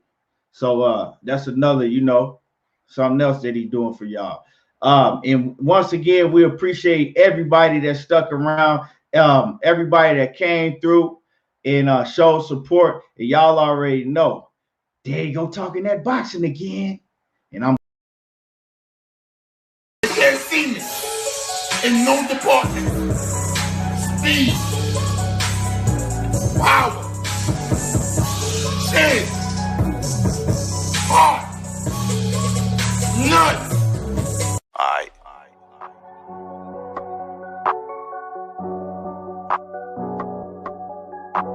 Spitting big facts and I'm cooking again. There you go talking that boxing again. Spitting big facts, cooking again. There you go talking that boxing again. Spitting big facts and I'm cooking again. There you go talking that boxing again. Spitting big facts, cooking again. There you go talking that boxing again. Spitting big facts and I'm cooking again. There you go talking that boxing again. Spitting big facts, cooking again. There you go talking that boxing again. Spitting big facts and I'm cooking again. There you go talking that boxing again. Spitting big facts and I'm cooking again. There you go talking that boxing again. Spitting big facts, cooking again. There you go talking that boxing again. Spitting big facts and I'm cooking again. There you go talking that boxing again. Talking big facts, I ain't tell no lies. Real talk like fight fan. Slap a troll with my right hand. Hit the like button, watch the replay. Want all the smoke like EJ. Fuck a troll, what he say. I bomb a nigga like Wilder, boy. Spray the thing, make shower, boy. Tyson Fury, you a coward, boy. Box a nigga like Ego. Make you bow your head, take one knee like Kell Brook and Tim Tebow. Since the time the lesser been black and eyes like Debo. Like Debo? And I'm a breadwinner like Kevin Gates. Smoke strong, make you levitate. On my evil Spence, might meditate. Gon' watch me, you gon' steady hate. But I pimp the game like 7-8. 7-8. And I'm a big stepper like Monnie Brown. I don't mess around, I don't fuck around. But I fuck around, I wear my crown. Fuck around, I wear my crown. Spitting big facts and I'm cooking again. There you go talking that boxing again. Spitting big facts, cooking again. There you go talking that boxing again. Spitting big facts and I'm cooking again. There you go talking that boxing again. Spitting big facts, cooking again. There you go talking that boxing again. Spitting big facts and I'm cooking again. There you go talking that boxing again. Spitting big facts and I'm cooking again. There you go talking that boxing again. Spitting big facts, cooking again. There you go talking that boxing again. Spitting big facts and I'm cooking again. There you go talking that boxing again. Trio talk like fight fan. There you go talking that boxing again. This trio talk like fight fan. There you go talking that boxing again. Trio talk like fight